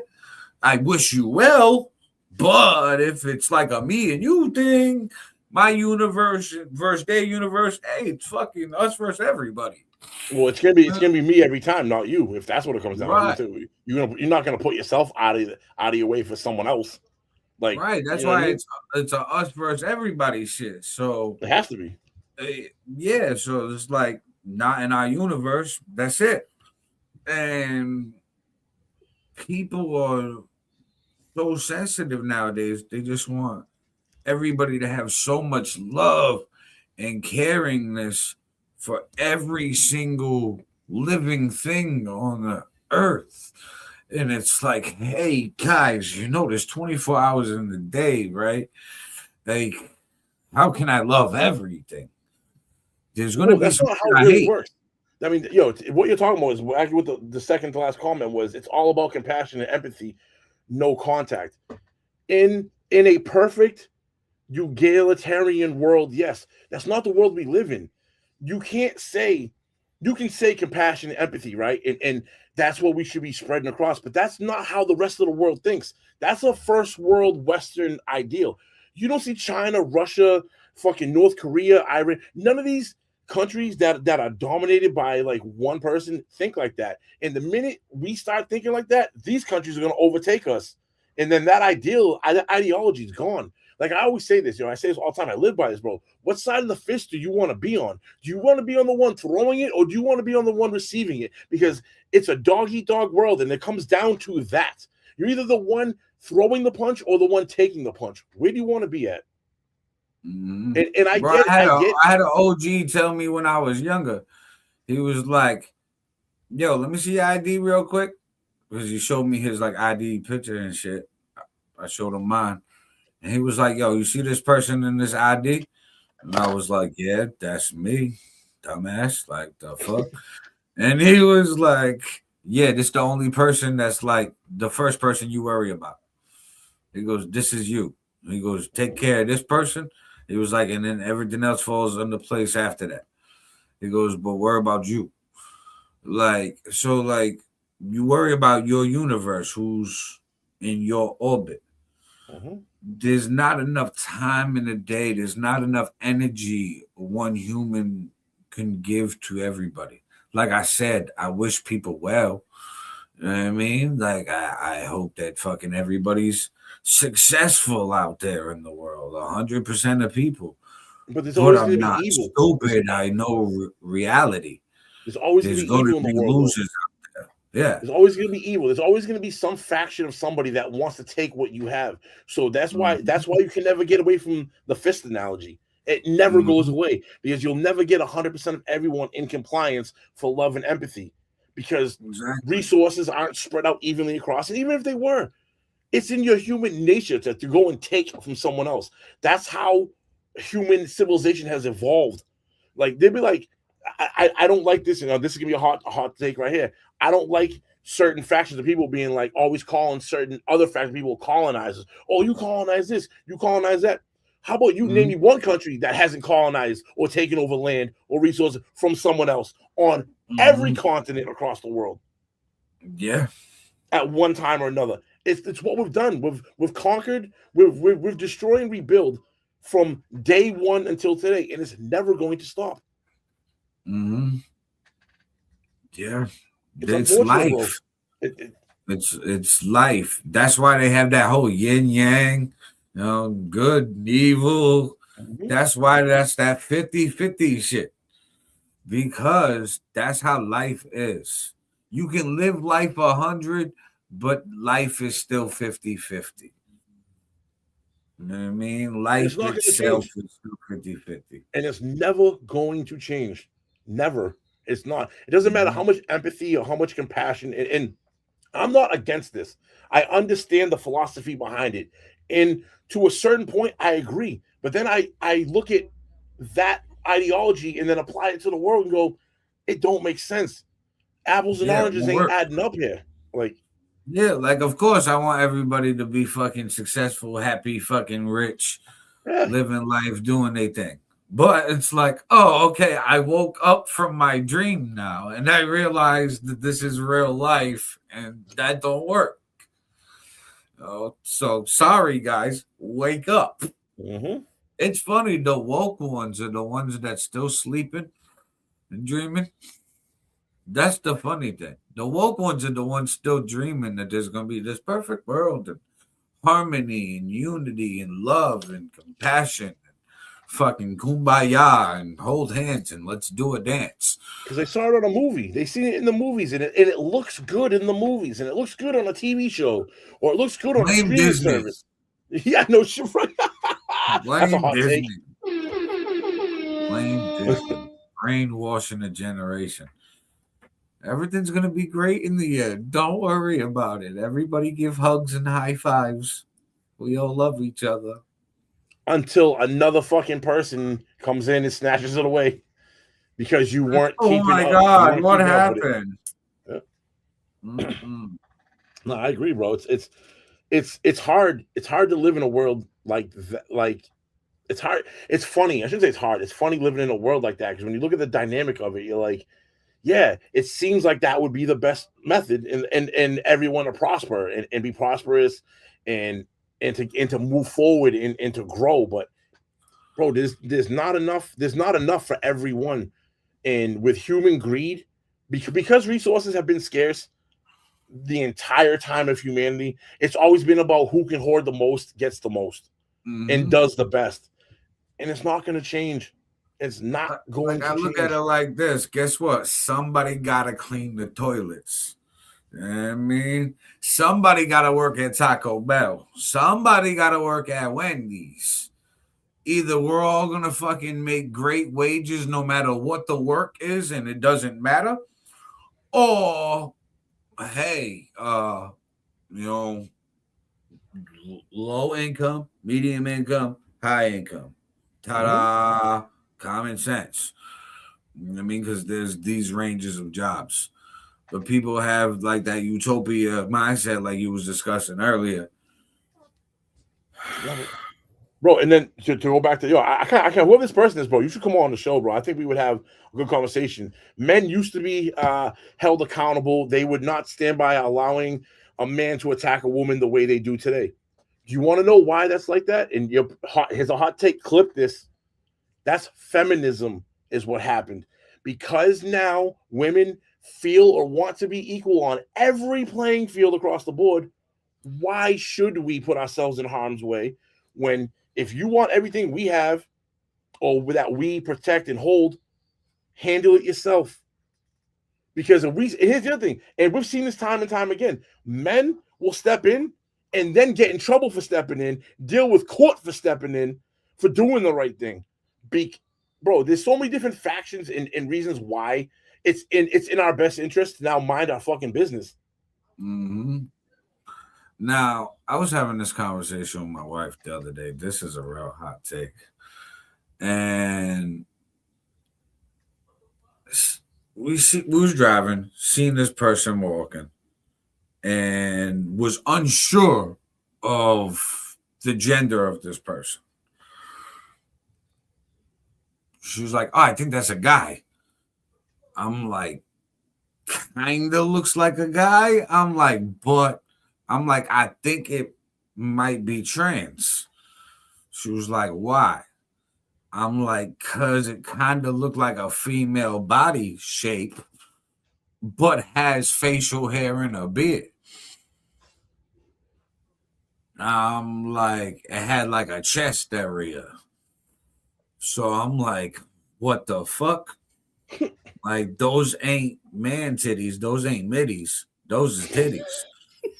I was like, those titties with a beard. And she goes, I don't know. You might be right. I don't know. And I said, I feel bad for this new generation that are like dating younger. They're going to have to ask for like a birth certificate.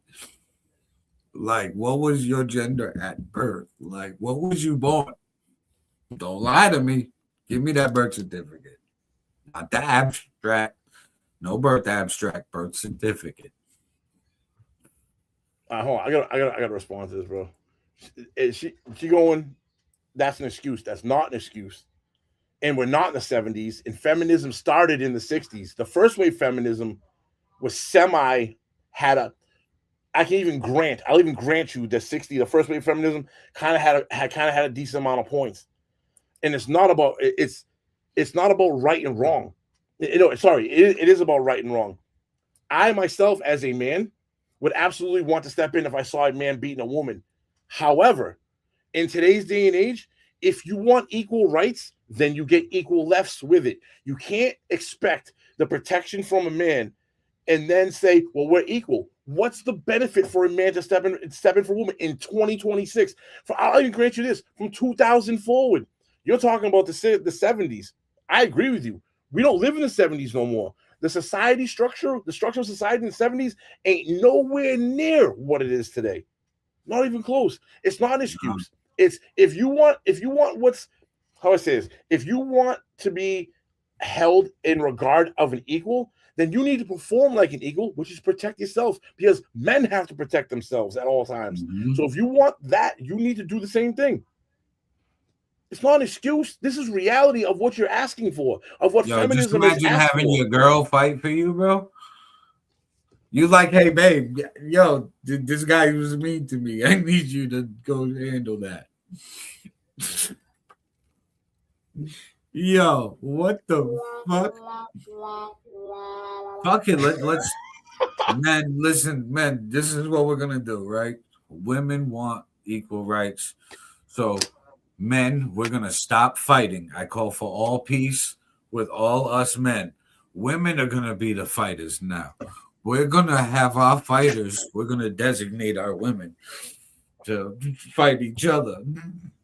Yo, do you know why there's never been a matriarchy? Which, for people who don't know what a matriarchy is when the top tier people are females. Ever had a civilization that was a matriarchy that actually stood the test of time? Right, because it's not strong enough. It's because, like NBA versus WNBA. Because men naturally are stronger than women. Men are the enforcement arm. I'm just thinking it would be hilarious. It'd be like a Ronda Rousey fight. Just imagine beefing with somebody and just like pitting a fighter to fight for you guys. I mean, the Ronda Rousey, like, fuck you, bro. I want to punch you in the face, but you know what? I'm gonna send my wife to go fight your fighter, your designated woman. How many Ronda Rouseys are there? How many? Here's the problem, and you're right. Here's the problem with that, though. It'd be hilarious. Is you're talking about 1% of women, if even 1%. The fringe of the I'm fringe, not saying that like these women that could actually hold actually hold it down. You know what I mean? Yeah, like. But that's why I'm saying it'd be hilarious. You'd have all these women that want equality and all this other shit. But okay, go handle your own then. Oh, you can't, huh? and double back what you're saying. Why don't women enforce their own? Women always say about the rights. She's like, if women had rights in order to not be abused. You do realize where rights come from, right? Like rights are granted by men because men are the enforcement arm behind them. If men didn't enforce women's rights, women wouldn't have any. And I'm not saying this as like I'm trying to both. This is reality. I'm sorry to tell you, but no women can enforce their own rights. You need a man. When you call the police station, you get 5 guys to come down to protect a woman, not 5 women. And how many times I've seen videos recently online where there's been 3 women cops can't take down 1 male perpetrator. We're not, as much as everyone wants the equilibrium to be equal, unfortunately, biologically, we're not. Men are superior in strength. This is why we're the real enforcement arm behind rights. Women's rights don't exist without men. Therefore, and this is a hot take, men grant women rights. We allow you to have rights because if we didn't, today, if all men said, we're taking rights away from women, honestly, what are you going to do? Honestly, what are you going to do? Nothing. There's nothing you can do. They all going to poison us in our food. Yeah. Well, they do make delicious sandwiches. Listen. We will die by the time we are done with our meal. Okay, and then they will really take over. But so that's why we play ball. Felicity said, "Shake my head," but yo, it's the truth. Listen, we play ball because they got the super honey pot, so we give them whatever they want. That's why they get purses, they get shoes, they get everything they want because they got what we want. So here, you want rights, you want this, you want that. Have it. Have the world. Give me the honey pot. Now, listen, I get you. You may know karate. You may know karate, right? I guarantee that karate ain't going to mean shit when it comes down to a street fight with a man. A man is absolutely going to destroy you no matter what. We have, bone dexterity, grip strength, overall speed, lung capacity. There are so many things that men dominate women in. And I know this is like women aren't going to like this. I don't agree. If it's fuck women's rights, then fuck men rights too. 80% of men act like women. Yeah, but that doesn't matter. That's irrelevant to the conversation. I'm on the Charleston White tip. It's fuck rights. It's fuck people. I fucking hate everybody equally. You can, but at the end of the day, if a man wants to take something from a woman, he's taking it, and a woman ain't gonna do shit about it. It's men's benevolence that allows this to thrive. Mm-hmm. Unless there's a million Ronda Rouseys versus like us, because at that point, y'all got me like. That's what you need, but that doesn't exist. That's not. But that reality. exactly, not statistically, no. No, it doesn't. You know what I mean? Like, and Felicity, listen, you're my girl. Listen, do you think women working in like this generation of women working in the work field and working like man jobs, do you think women over time, the human evolution of female bodies will be more manly because they're breeding maybe as slow as human evolution goes, maybe in a million years. And right, that's what I'm saying. Like in time, maybe, like if they stay doing fucking, but that's if men stopped. That's if men stopped doing that, because there's such a gap right now. You would need men to stop doing that in order for them to catch up, and then make the playing field level to go forward. But men are never going to stop. So if the gap is like this, and women are going up, men are going to go up at the same rate. It's always going to be this. You know what I mean? Right. If listen, you're my homegirl. I love you. But if me and you go into a street fight, I would fucking snap you, because it doesn't matter. It doesn't matter. But listen, I'm not saying this to be an asshole. I'm being for real. I'm a guy. You're a woman. I am naturally stronger than you across the board. There's almost nothing you could do to stop me as a man. Right. I'm sorry. I'm not trying to be. That's like an adult versus a kid just holding their head. Like, stop. That's what I mean. It's like, and I'm not trying to be like a tough guy, but I'm trying to be realistic with this. There's nothing. Right. There's nothing 98% of women could do to men. Yes, there's the 2% fringe on the outside. Yes, I'll grant you that. Out there. But it's not, bro. Come on, like honestly, stop with the bullshit and put all the bullshit and look at things realistically. Well, that's why men run the world. You know what I mean? And that's why no matriarchy's ever women are behind the scenes. You know what I mean? Pulling the pants down and cooking the meals and making sure the men are happy. Now think about it. If a woman was smart and understood that like they hold the power, they would allow a guy to get in the position of power and then be like the government. Like, all right, my husband or boyfriend's the president, but I'm the shadow government in the background controlling him because you have the honeypot. You'd be in his ear. Bro, you just hit the fucking secret. That's the real shadow government. We think us men run the world. It's really the women with their honeypots in the background at their tea parties, spilling the tea. They're fucking crocheting. They're at their book club, their girls' nights. But they really run it. Shit. Yeah, I agree. Yeah, there's an angle. There's an angle for it. There's an angle for it. I get it. You know what I mean? Like, and now she's talking about I think men pillow talk. So listen, just imagine the secrets, the world secrets, the JFK, Marilyn Monroe. Come on now. And no, Felicity, I know you're talking about stabbing, doinking people. I can't say that, doinking people. I'm not talking about I'm talking about here. Ready? You strip a man naked. You strip a woman naked. Head-to-head combat. 99.9999 across the board percent of the time, men's gonna win. There's nothing. It's biological, bro. This is how we're built. We're designed. Naked fight. Felicity, ready? We'll clip this one. How about this? Me and you can get naked together in a hot tub, and we can wrestle it out, and then I can give you the chubby. I'm playing. Wow. Speaking of chubby, we're gonna get to the music like we told you guys. Wow, we get into the fan favorite. It's your boy FiF, Chubby, and then my track, Blessed, my highest streaming track right now. It's at 50,000 plus streams. Streaming on all platforms. It's off the Midnight Prophet EP that's got over 125,000 streams and counting. Run that shit the fuck up. Yeah, and got the Hazy Days EP dropping midnight tonight. So if you catching this live, you know what I mean, go stream that shit. Hell yeah. And run it up. And yeah, man, I'm too high for the shit that we're talking about. This is heavy. I fucking went to Aura today. Shout out Aura Dispensary. And Is that the other one on Airport Road? Yes. Bro, got some LA Kush cake. Ooh. Nice fire.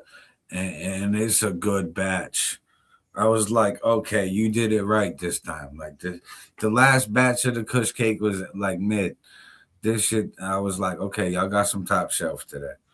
Hell yeah. I mean, so that always tastes good, bro. That's got that danky taste. yeah, and it's like the fluffiness to it. I like it, the real earthy, fluffy, hey, natural taste. Bro, I be smoking on them Jetas, the grams or the half grams or the 2 that got the keef on the outside and the distill on the inside. Bro, Acapulco Gold. I be smoking in the studio.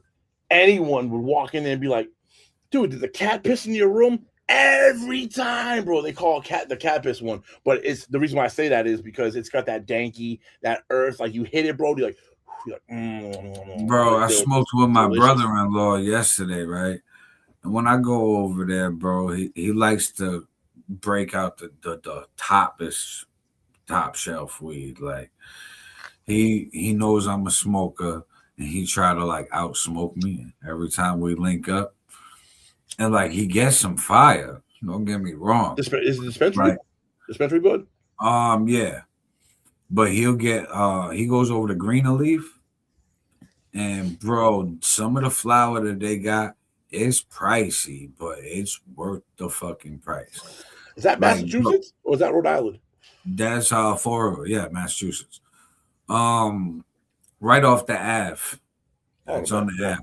So bro, they had some shit. It was like 60-something%. I seen the jar flour. Flour? Rolling 60. Yeah, it was keef. Then it had like diamonds. This shit was like white, bro. It was like it looked like it was glowing. Shit looked like moon rocks, right? Like yeah. Well, yeah, it didn't have like the concentrate in the middle, like the goo of a moon rock. But yeah, we burn moon rocks, me and him. But bro, the diamond shit with all the other shit added, bro, that shit. Listen, I got a bad sense of smell, right? Fucking, I walk across the table, I get like a foot, 2 feet away from him. He got the shit in his pocket. I'm like, oh shit, I can smell that. Ooh. I was like, oh, normally I gotta like open the bag or the jar and smell that shit.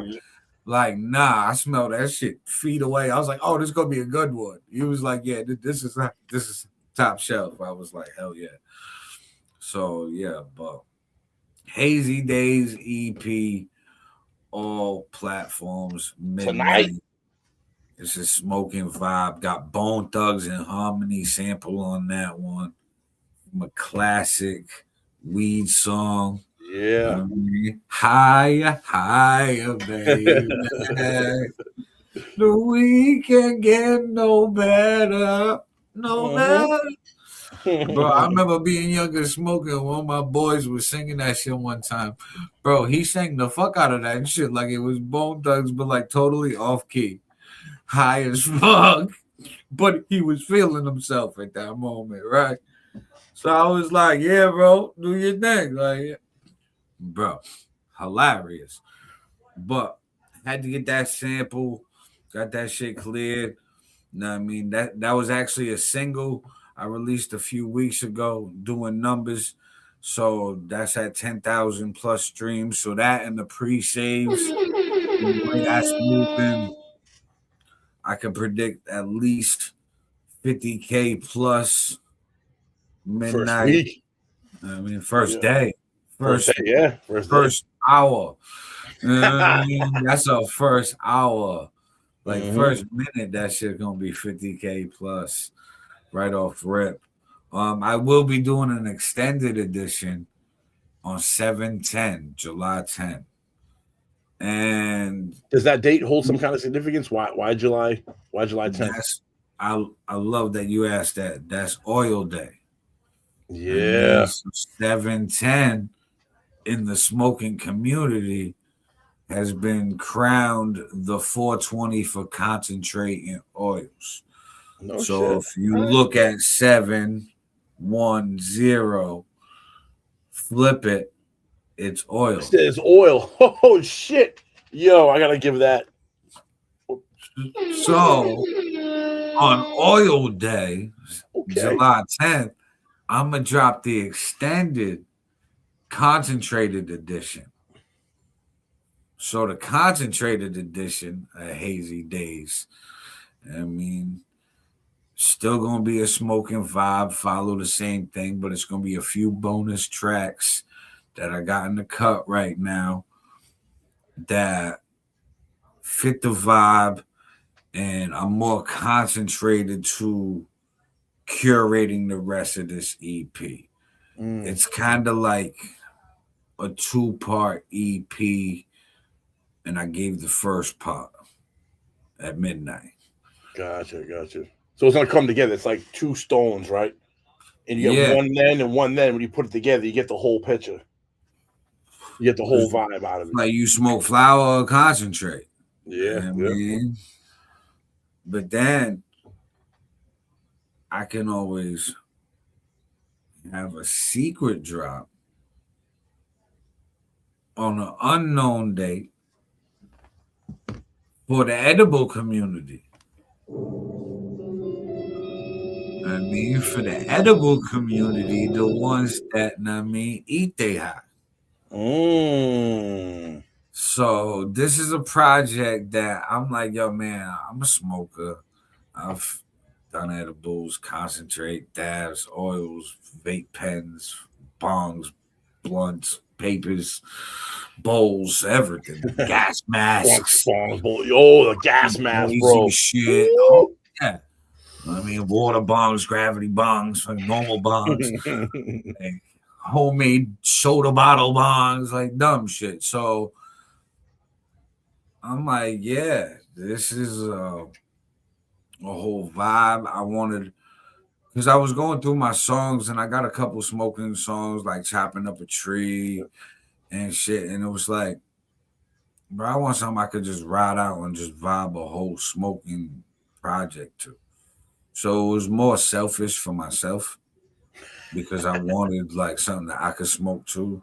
And like basically like a set of my songs to smoke, get high to, and catch a vibe. And that's what I made.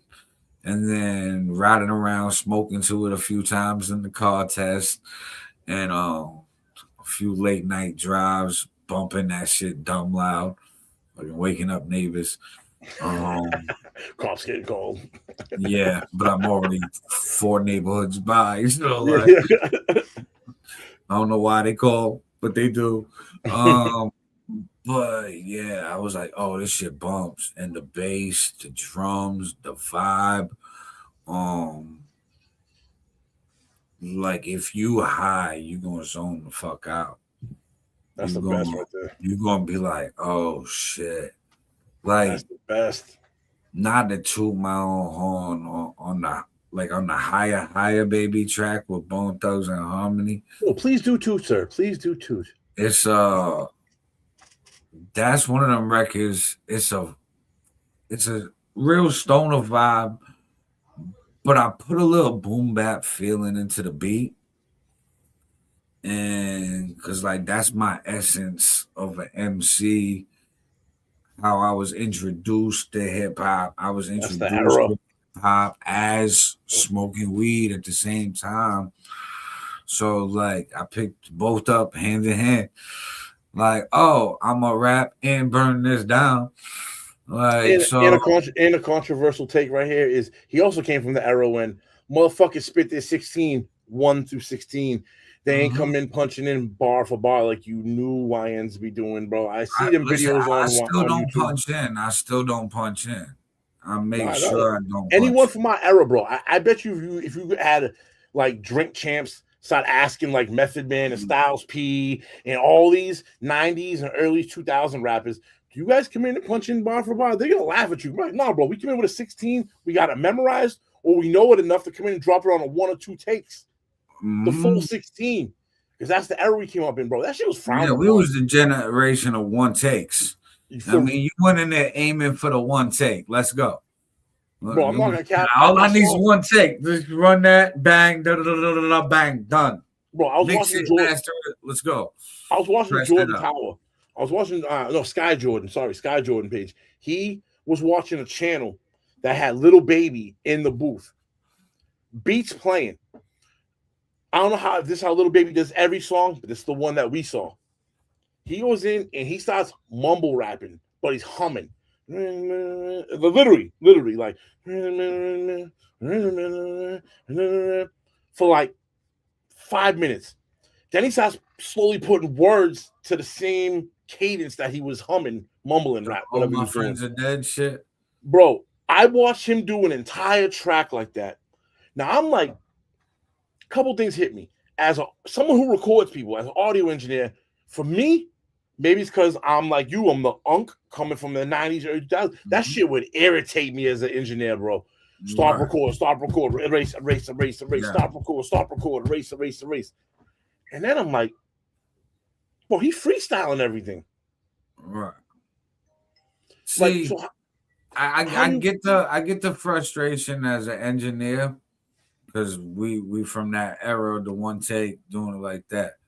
I think the money has something to do with it, though. What's tough is I've learned as a beat maker and like sampling myself doing shit and fucking running it back. Like, say I want a humming in the background, and I ain't gonna go fucking dig for some sample. I'm not gonna go play around. I'm gonna grab the mic. I'm gonna plug that shit in. About done.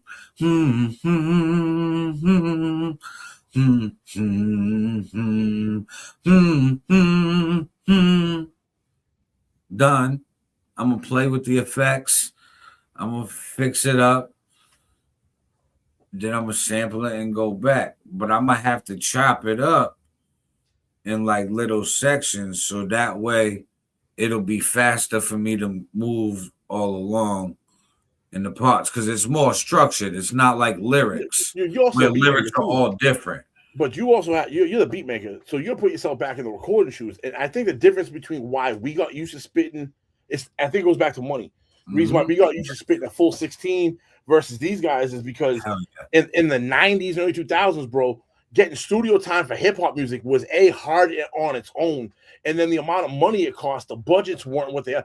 Hip hop's in its infancy, right? So the amount of money allocated to a project was a tenth of what these guys, a fifth, 3% of what these guys are getting for budgets now. So when they're like, yo, they advanced me $1 million for my next thing, he has the ability to go blow 4 hours on one track or 6 hours on one song, where those 4 to 6 hours in the late 90s, early 2000s was like, bro, I got to bang out 4 songs. Bro, I remember I was 14, first time I ever stepped in a recording studio, paid for studio time. It was like a few $100s for like a 4 or 5 hour block. And you needed to know your shit. Bro, banged out mad shit. Had like 3 CDs from that shit. It just artists nowadays, they might still be on the same record. That's bro. Yes. It's like, bro, get that shit done, over with, on to the next. Know your shit before you step in the booth. Don't step in the booth, waste time. We ain't got all day. Time is fucking money. You want to spend this money and pay for it? Great. You think laziness? Fuck out me, but I'm gonna get the bag. You think laziness plays into this now, where you have artists that aren't prepared like we were back in the day to go into the booth, where they're like, I'm just gonna go in and wing it. They don't I think they're looking at the booth more as a creative space than it ever was. Ooh, we looked at the booth as the finish line. We created the song and the track and the music in our own like confinements or our own creative spaces. We didn't create in the studio because we didn't have access to studio like that. So a lot of these people, some of them got the home studio, but they want to go to a professional one. Or they've been in one of their friends' home studios before. They started rapping and somebody's like, you know, bedroom over here or a hallway. And like, they're like, hey, cool. They're rapping in a bathroom. They got a mic stand. Like, in a walk-in closet. Like at Fifth Studios. So it's like, facts.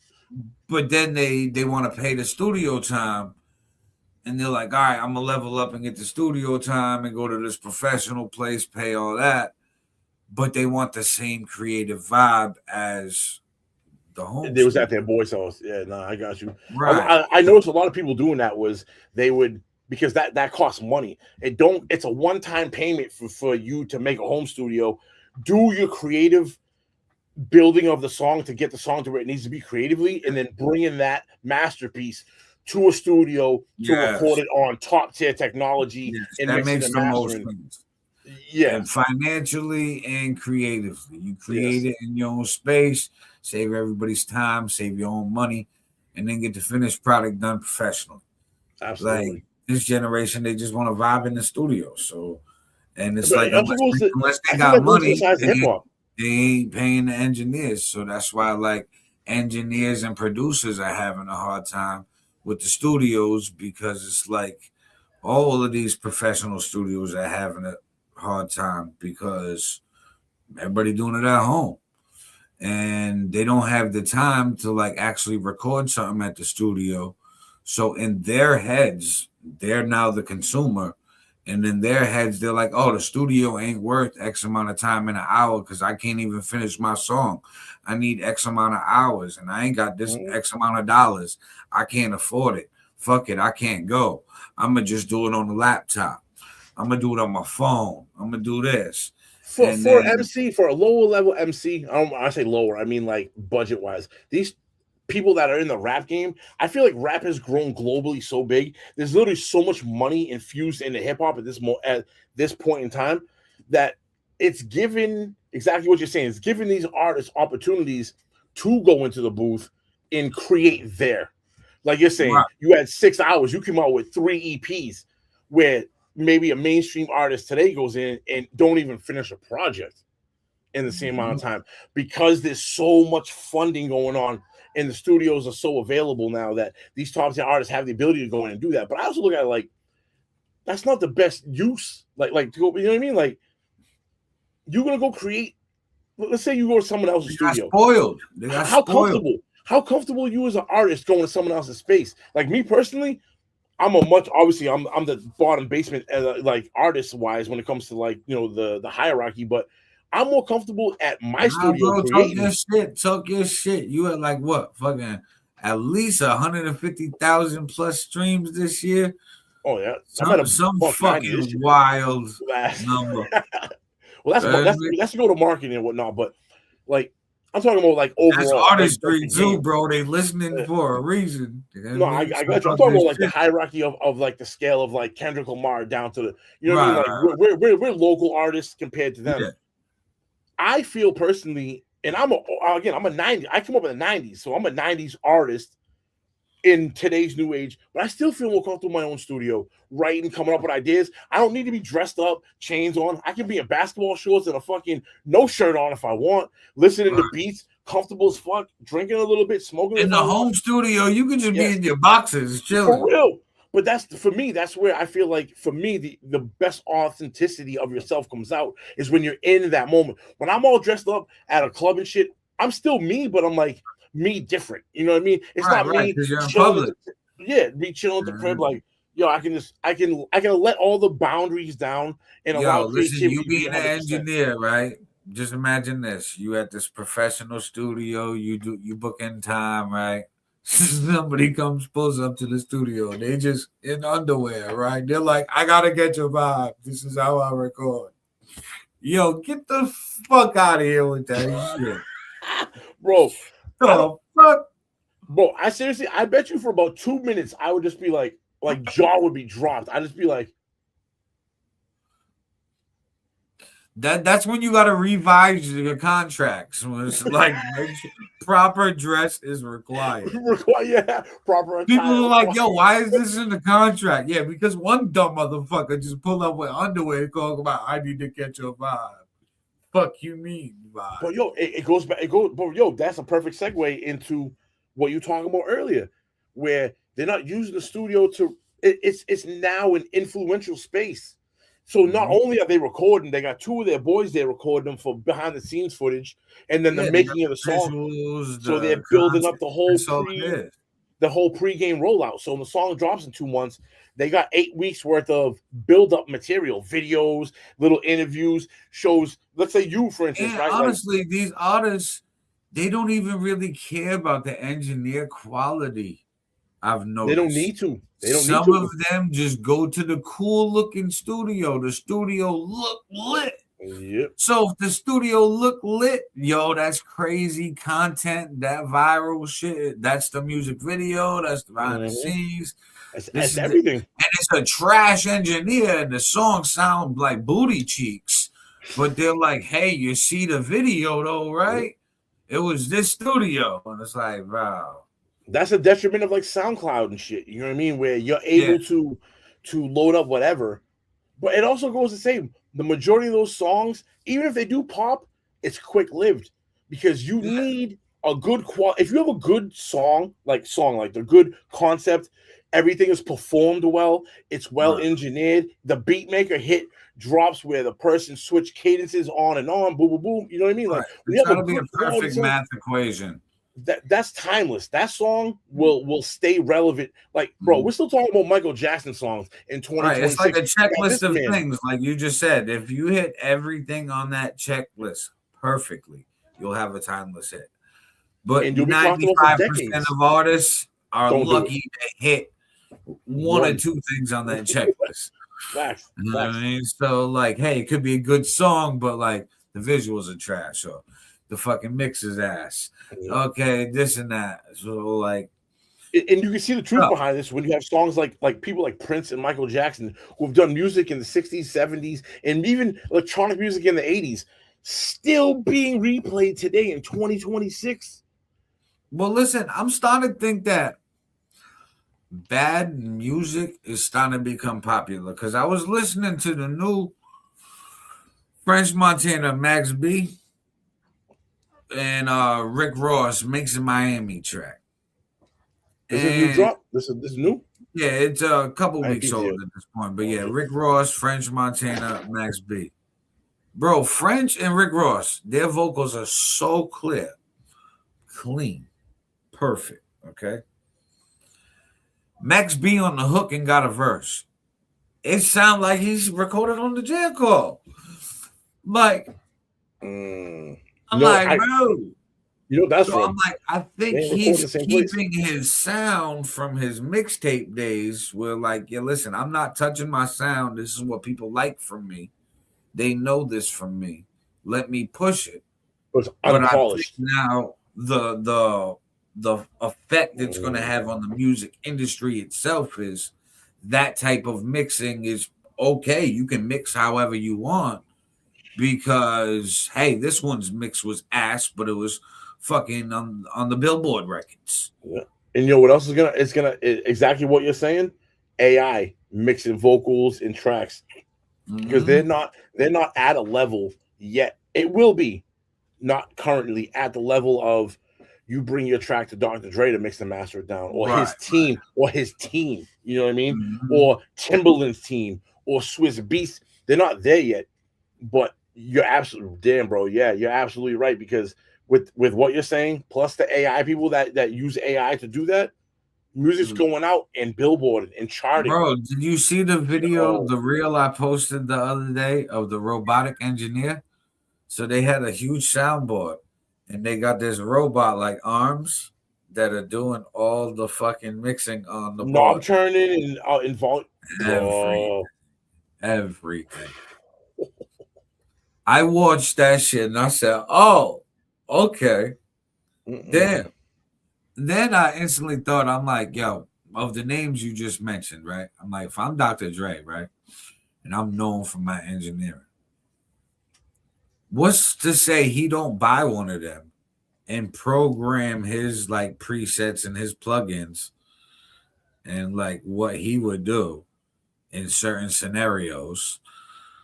Like, hey, if it's this type of song, I do this. If it's that type of song, I do this. Like, code it and program it.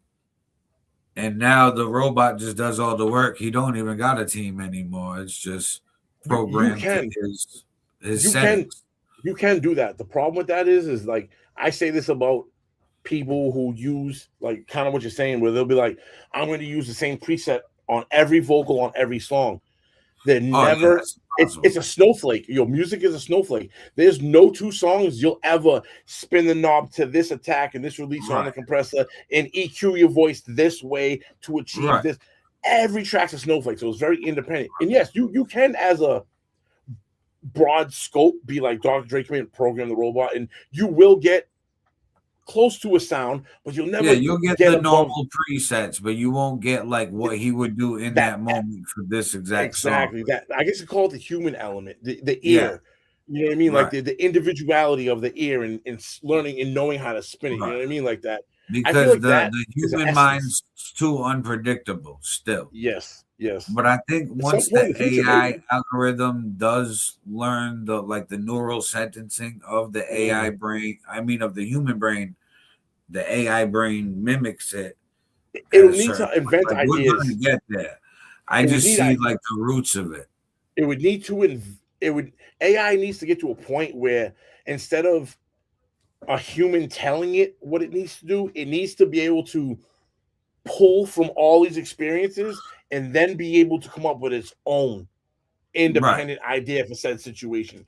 Well, right now I feel like it's still in the information. That's what I mean. Right now it's still collecting data. So if I'm the AI manufacturers and people for the robots, I'm like, all right, I still need to know real life scenarios where I program it to do this and that and see how it works. Obviously, trial and error, I got to know what I got to fix. And then I put all of that information that I learned in all of this trial and error in this study that was like a real life study into updates and rinse and repeat until eventually like it's programmed enough. It's going to be like 10, 15 years of constant updates. Like, until it's able to go AI. Look at the Wendy's drive-thru. The fucking AI Wendy's drive-thru. Yo, it's gotten better. It's gotten better though. Listen, when I first started going to the fucking Wendy's drive-thru, I get cheese sauce with my chicken nuggets, right? So I'm like, cheese sauce. They're like, nothing. They want to give me other sauces. I'm like, cheese sauce, nothing. Now I'm like, cheese sauce, bang. How many? This and that, I'm like, oh, they updated it. I'm like, now it's processing like that's an order. And then if you read at the bottom of the screen on your menu in the Wendy's drive-thru, it says that you're giving permission for the AI company in the drive-thru to use your voice in recording to program the AI. So that's going to utilize everybody's voice, everybody's dialect, how they pronounce shit, slang, how people really talk, the human aspect of society.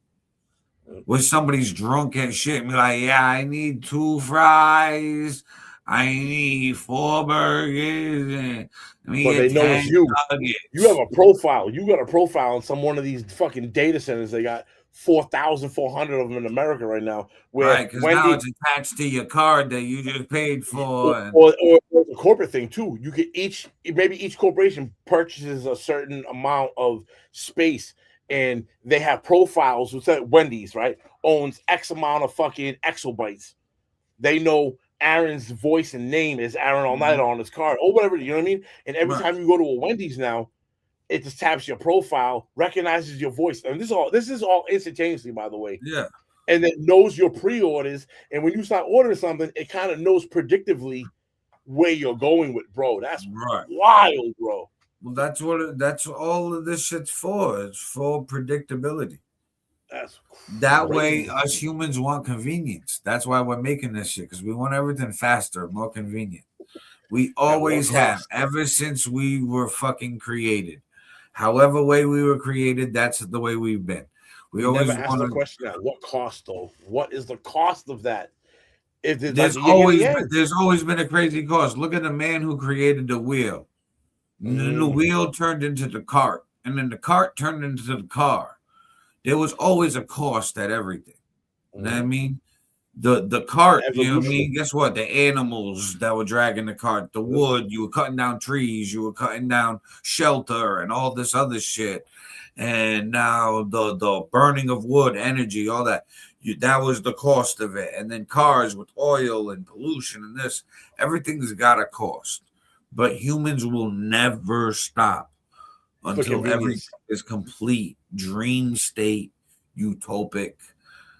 I'm in a fantasy world, and I can. Everything's so easy to do because we're gonna try to figure out ways to do everything faster, better, easier. We're willing to give ourselves to this for the act of convenience, bro. And like I was saying, yo, at there's a detriment to that. There's a negative side effect to that, and I feel like you're right. You're right, and I feel like you're right. We as a species don't care. We almost like, I don't give a fuck. I'd prefer the convenience over what I'm sacrificing for the convenience. Like you said, I said that when Providence, Rhode Island had their Nest cameras and Ring cameras signed up to the police station because they were scared of crime in the neighborhood. I'm like, well, you guys just all gave up your fucking privacy. I mean, you just signed that shit away because you were scared to death and said, here you go, officer. View everything that pulls up on my porch. Live feed too, bro. They can tap into any moment. And like you said, imagine a whole neighborhood. Think of this as on a small scale. One neighborhood. Every neighborhood buys into that. They essentially have a live feed of that entire neighborhood, tap in whenever they want. Right. So... bro, people bitch about some of these things, but they give these rights and freedoms right up. They do it and everything. So that's why I say all the time, I'm not surprised with anything, bro. That's why, like, a lot of these things people fight so strongly for, and it's like, I get the fight. I want to fight with you, but I know that the outcome is no matter what we do, this is humanity, and it's made this way.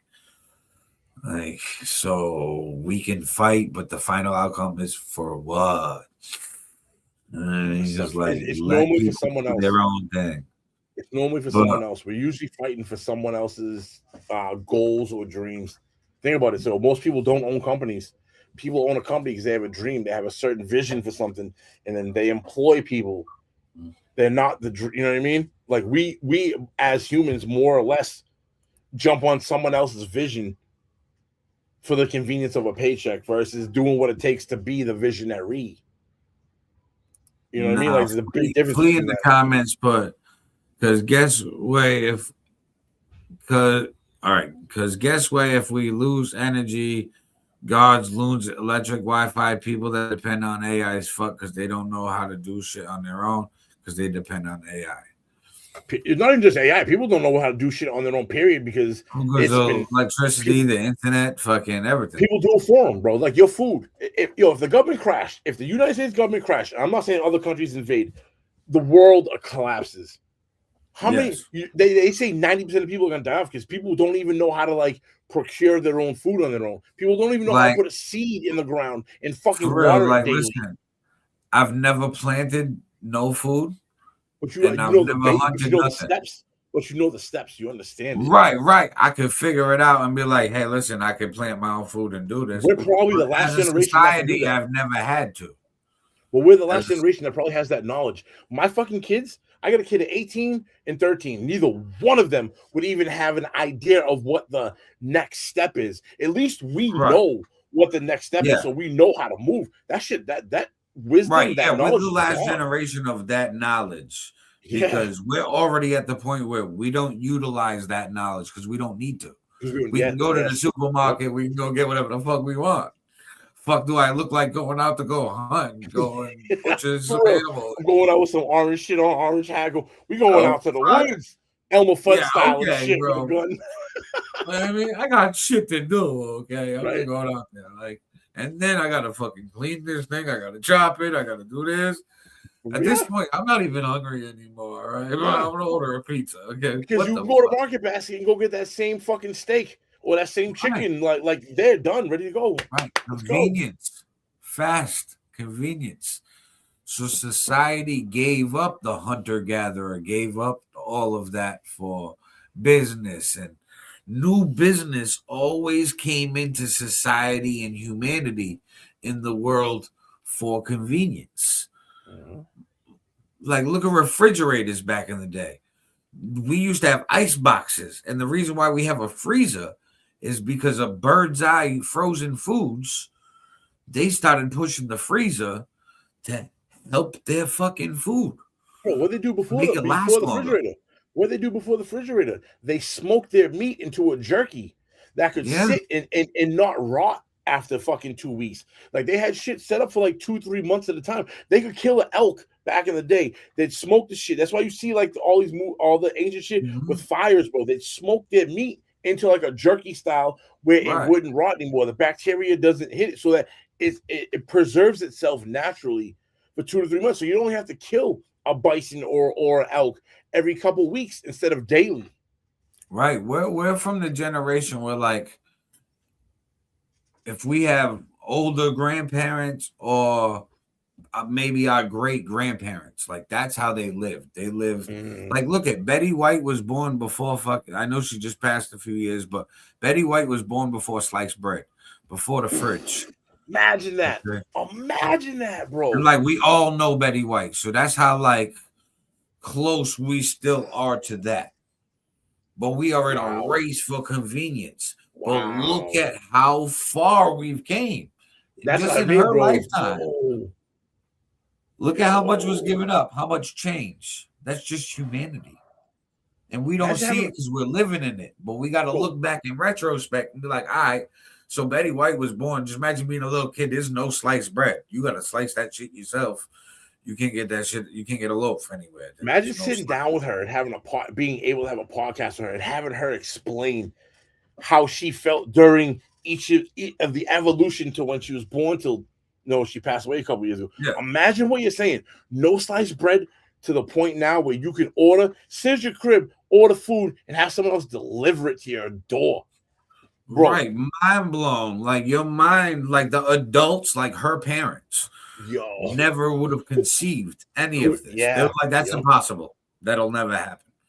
You know what I mean? Society will crush. It'll collapse. It'll be the end of the world. Nobody will ever do that. How are people going to bring food to you? They got to go to work. Be like, but that is their work. They'll be like, they're not going to do that for work. They're not going to pay them to do that. Yeah, bro, you're right. You're right. You know what I mean? And then all of a sudden, like, it happened and society changed. Like, look at, we all use apps now every day. Everybody's on an app, multiple apps. When I was a kid, I didn't know what the fuck an app was besides an appetizer. Yo, for real. We're from a generation where an app was an appetizer. Bro, you didn't call it an app. You called it an appetizer. Pre-internet. Bro, we're pre-internet.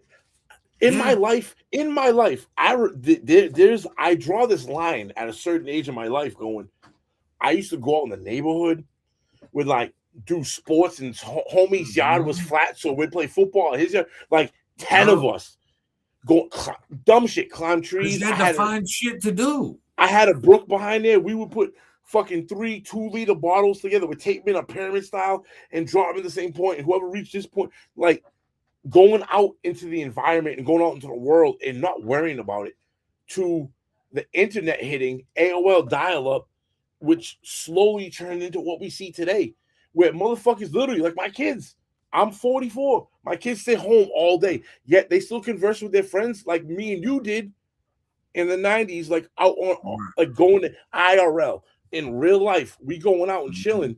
These motherfuckers chill in their rooms, don't have to do nothing. But it's the same. Right. They're getting the same, like, companionship. They're getting the same camaraderie. Feelings, Yo, it's wild, bro. Like, in our lifetime, in me and you's lifetime, there's a line that's like pre-internet taking over and internet. I remember riding my bike to my friend's house. Riding bikes, bro. Just for him not to be home.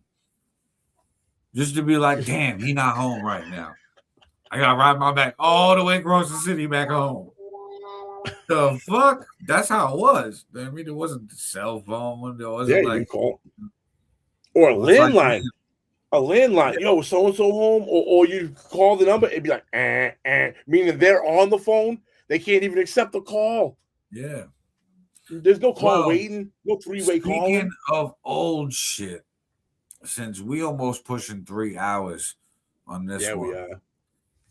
Speaking, This this is is gonna be crazy clips. So clip that. Now, Flea put riding our bikes, pool hopping. Hell yeah. Yo, bet. For real, bro. I was a little delinquent, bro. I used to I lived in Brockton, and these streets was like 2 football fields long, and they were just straight. It'd be like 10 of them, like this. Yo, we'd go like 3-4 streets over. Super delinquent, but this is allegedly. This didn't really happen in real life. I'm lying when I say this. Yeah, our generation, all of that Throwing was rocks, throwing rocks at houses, smashing windows, knocking on doors, fucking running, bro. Delinquents, we'd like I egged my whole neighborhood. Yo, picket fences, snap. You know how picket fences get the 2 wood bars going across? Yeah. We'd snap the top of them off, be like 22 deep before homeboy came out, run out his backyard, bro. Delinquent dumb shit that kids don't even have a concept of because everything's digital. Bro, I remember sitting on the porch. Cars would drive by. I'd fucking hum an egg, hit the car, run back into the crib. They pull up, they're like standing outside my house. They're all pissed and shit. And it's like, all right, bro, leave. I'm going to wait you out. You can't come in my house. Bye. Dude, used to throw bricks, bro. Half bricks of cars going down fucking Cary Hill, allegedly. Going down this hill in Brockton, bro. Fucking, we had this 2 bike trails, and it overlooked a hill that went down like this, but there was an opening. Whoever built the trails put this big ass rock and made this clear opening through the woods. Bro, bad buses used to go by. Motherfuckers at the top of the hill would be like, ooh. We knew in about 6 seconds, everyone would cock up. Bro, it'd be like 10 of us. The bad bus would go by and be like, phew. All of a sudden, it sounded like gunshots hitting the fucking fucking bad buses, bro. I'm talking. I remember those days. Allegedly. I used to do the same shit allegedly. Now we gonna get to the music. We gotta stream us on all platforms. So, ladies and gentlemen, it's your boy FiF, Chubby, my track Blessed off Midnight Prophet, and go run up the new EP that's dropping midnight. And before we get into the music, the last thing I want to say, I know we've been holding up the music, but listen, May 21st, the throwback Thursday of the year. Don't want to miss it. Check this out.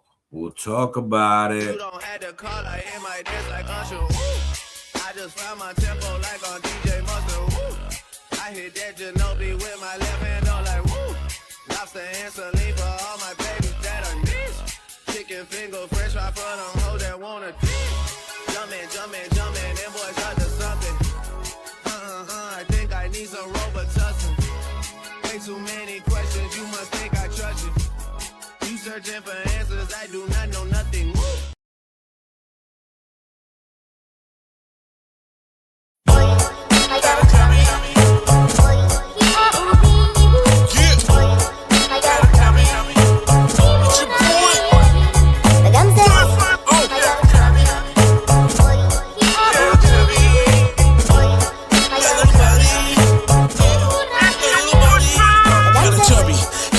Chubby on the dance floor, give me that visual. Looking at the tie-ties, shaking like my rock guys. Dancing to the south side, merengue. Chasing down with E and J. Take another shot as we lapping up the spot. Getting down like we both is getting off. Full hard, never soften, never love lost. As I take you to the top, tipping top. Slide back down the bottom of my car. Sex game official, make the yaya whistle. More than 2 fistfuls, slob, choke. All up on my dick. I want you to damn near puke on my shit. Bitch, now you and your girl switch. Damn, I got a chubby. Love the way you touch me. Ride it all night. Love the way you fuck me. Bend it over, push it back. Make the kitty cat go. Clap, clap, clap, clap. Man, I got this chubby. What you gonna do with this chubby? I said, man, I got this chubby. What you gonna do with this chubby? What you gonna do with this chubby? What you gonna do?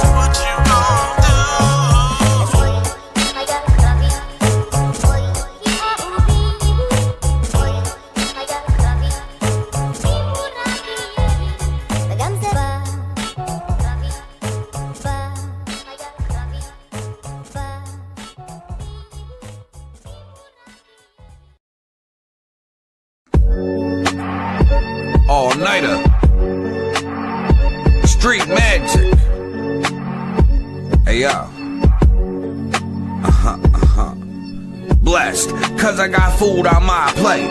Blessed, assigned to rep 508. Blessed, cause I bypassed all the snakes. Blessed, cause I got keys to the gate. Blessed, cause I got food on my plate. Blessed, assigned to rep 508. Blessed, cause I bypassed all the snakes. Blessed, cause I got keys to the gate. No gatekeepers round me. OGs handing me keys proudly. Keyring like a janitor. Pics from the camera. Fixture in the house of hip hop like a banister. They hate that I'm him. No breaks, I was blessed to win. The test is in. All Niter A+. I'm in a good mood, but I don't play much. Hear them talk, but they don't say much. Promoters everywhere, and I pay up. The buzz been bubbling. I'ma talk my talk, cause I've been humbling. I ain't stepping out for free just to see me. Now you paying a fee, and that's facts. Blessed, cause I got food on my plate. Blessed, assigned to rep 508. Blessed, cause I bypassed all the snakes. Blessed, cause I got keys to the gate. Blessed, cause I got food on my plate. Blessed, assigned to rep 508. Blessed, cause I bypassed all the snakes. Blessed, cause I got keys to the gate. Ready, ready, ready. They ain't ready. They ain't ready. Let 'em know, bro. All Niter on the beat.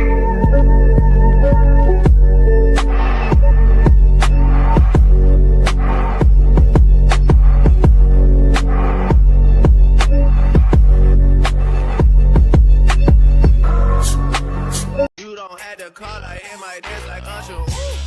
I just found my tempo like on DJ Mustard. Woo. I hit that Ginobili with my left hand on like woo. Lobster and saline for all my babies that I miss. Chicken finger fresh fry for them hoes that wanna dip. Jumpin', jumpin', jumpin', them boys up to something. I think I need some Robitussin. Ain't too many questions, you must think I trust you. You searching for answers, I do not know nothing. Woo. Yeah. So, May 21st, Medici Lounge, 127 Friendship Street, Providence, Rhode Island. 21 plus, 420 friendly. You can burn one down in the club. In the club. And 90s, 2000s vibes, so nothing but hits. Bro, listen, I'm going through 90s, 2000 songs, right? And I'm sending shit to the DJ, right?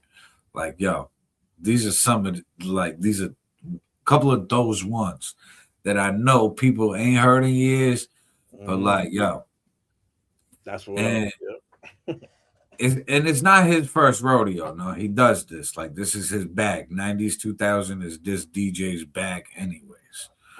But like, I wanted to brainstorm with him to like curate it a little bit more. A little bit better of an event. I mean, I'm going through the fucking thing. And none of these songs is final. I told him, I said, bro, I'm hiring you, so you free reign, you're the DJ. I'm just throwing some things that I'm like, yo, remember this one? Yeah, this one might be dope. Right. Got the 90s, 2000s thing I'm playing on the Spotify. Bro, that key of my neck, my back came on. Oh, yeah. I said, oh, shit, I forgot about my neck, my back. I said, yep, that's one of those. And then right after that, that dong, dong, dong, dong. I like it when you go. I said, oh, shit. I'm like, that's another one. Then the next song right after that, Cash Money coming in for the 99 2000. Girl, you want? I said, pack, done. She going crazy. Done, ridiculous. And it's ladies free before 11. It's $15. I mean, listen, capacity is 560 at a venue. Drinks are gonna be flowing.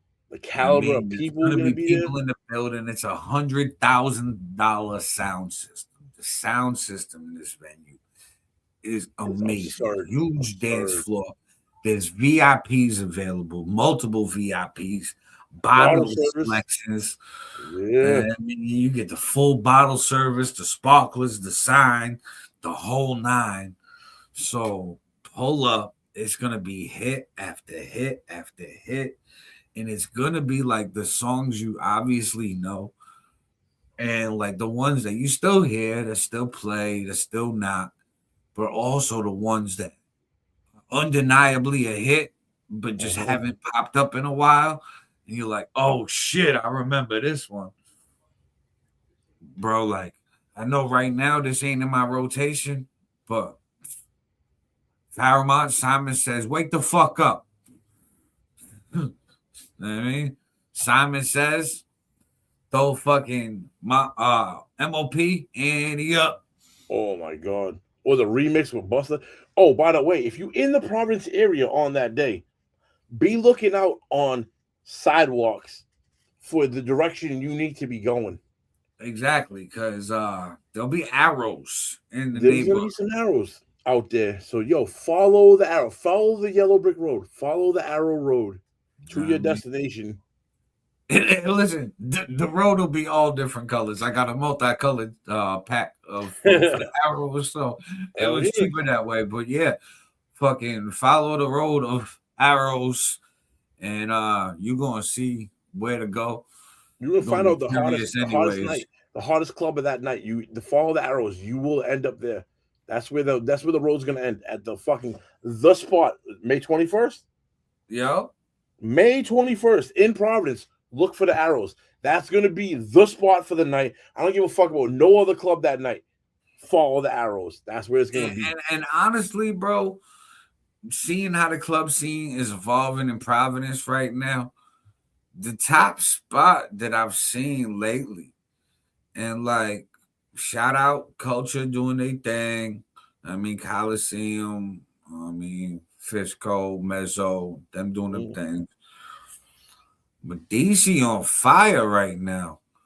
The vibe that's been in Medici, the atmosphere, the staff, the music selection, the events, the venue itself, off the hook. You know what I mean? So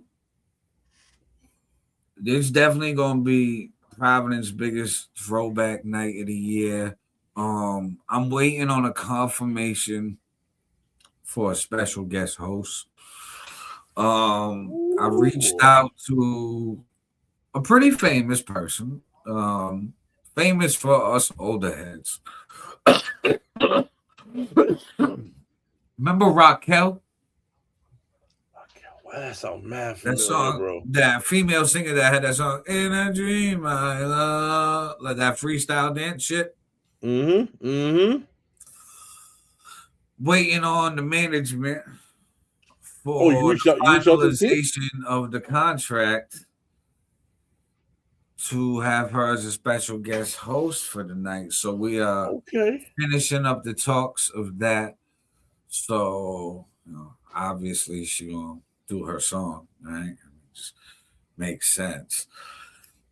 But it's gonna be a vibe, and honestly, people, get your VIPs, get your section. Get the bottles, bro. Make it a night. I mean, enjoy yourself. Hell yeah. I understand it's a Thursday, you know what I mean? But listen, you can take Thursday. Friday off. Take It's Friday off. Thursday, man. It's Thursday. You take your Friday off, you know what I mean? You put your Hell vacation day in now for Friday. Yo, you got PTO time, bro. Don't be capping, bro. Be in the middle of April. Everyone's got accrued a little bit of fucking PTO time. Use it for the Friday. Exactly. Bro, So you take the Friday off. You have a 3-day weekend or 4-day weekend. I mean, Thursday, Friday, Saturday, Sunday work night. But I mean, so you enjoy yourself. I mean, you deserve it. You're 4 months into the year. We are 25% of the way through 2026. You've been grinding since January. And honestly, isn't that like the weekend before Memorial Day? I believe so. And then you have Cinco de Mayo coming up too. So, yo, again, treat yourself. You've been grinding since January 1st. You ain't been taking no time off all year long. You know you've been good on your bills. You've been doing everything right. Right? take a day for yourself. Go out that Thursday night, May 21st, and enjoy yourself. Take that Friday off. You're gonna get paid for it. Use your PTO time. Come on. Take your feet Like I up said, for the day. Medici been the spot to be lately. For I mean, real. I know Tuesday nights they got bachata lessons. I mean, and the bachata lessons is free, bro. What? Free? Yeah, so listen, it's free. You pull up on Tuesday nights, they got bachata lessons. So, like, I know the ladies, they be loving to dance, right? And listen, fellas, y'all gonna hate me, right? But yeah, I mean, take the lady out. I mean, learn how to move your hips a little bit. She gonna thank you later when you get home. And it's gonna be free instead of having to pay an arm and a leg for a lesson. Then Wednesdays, they got the comedy nights with Black Sav. I mean, you might possibly see me doing reoccurring Thursday throwback nights. So pull up May 21st if you want this shit to be reoccurring.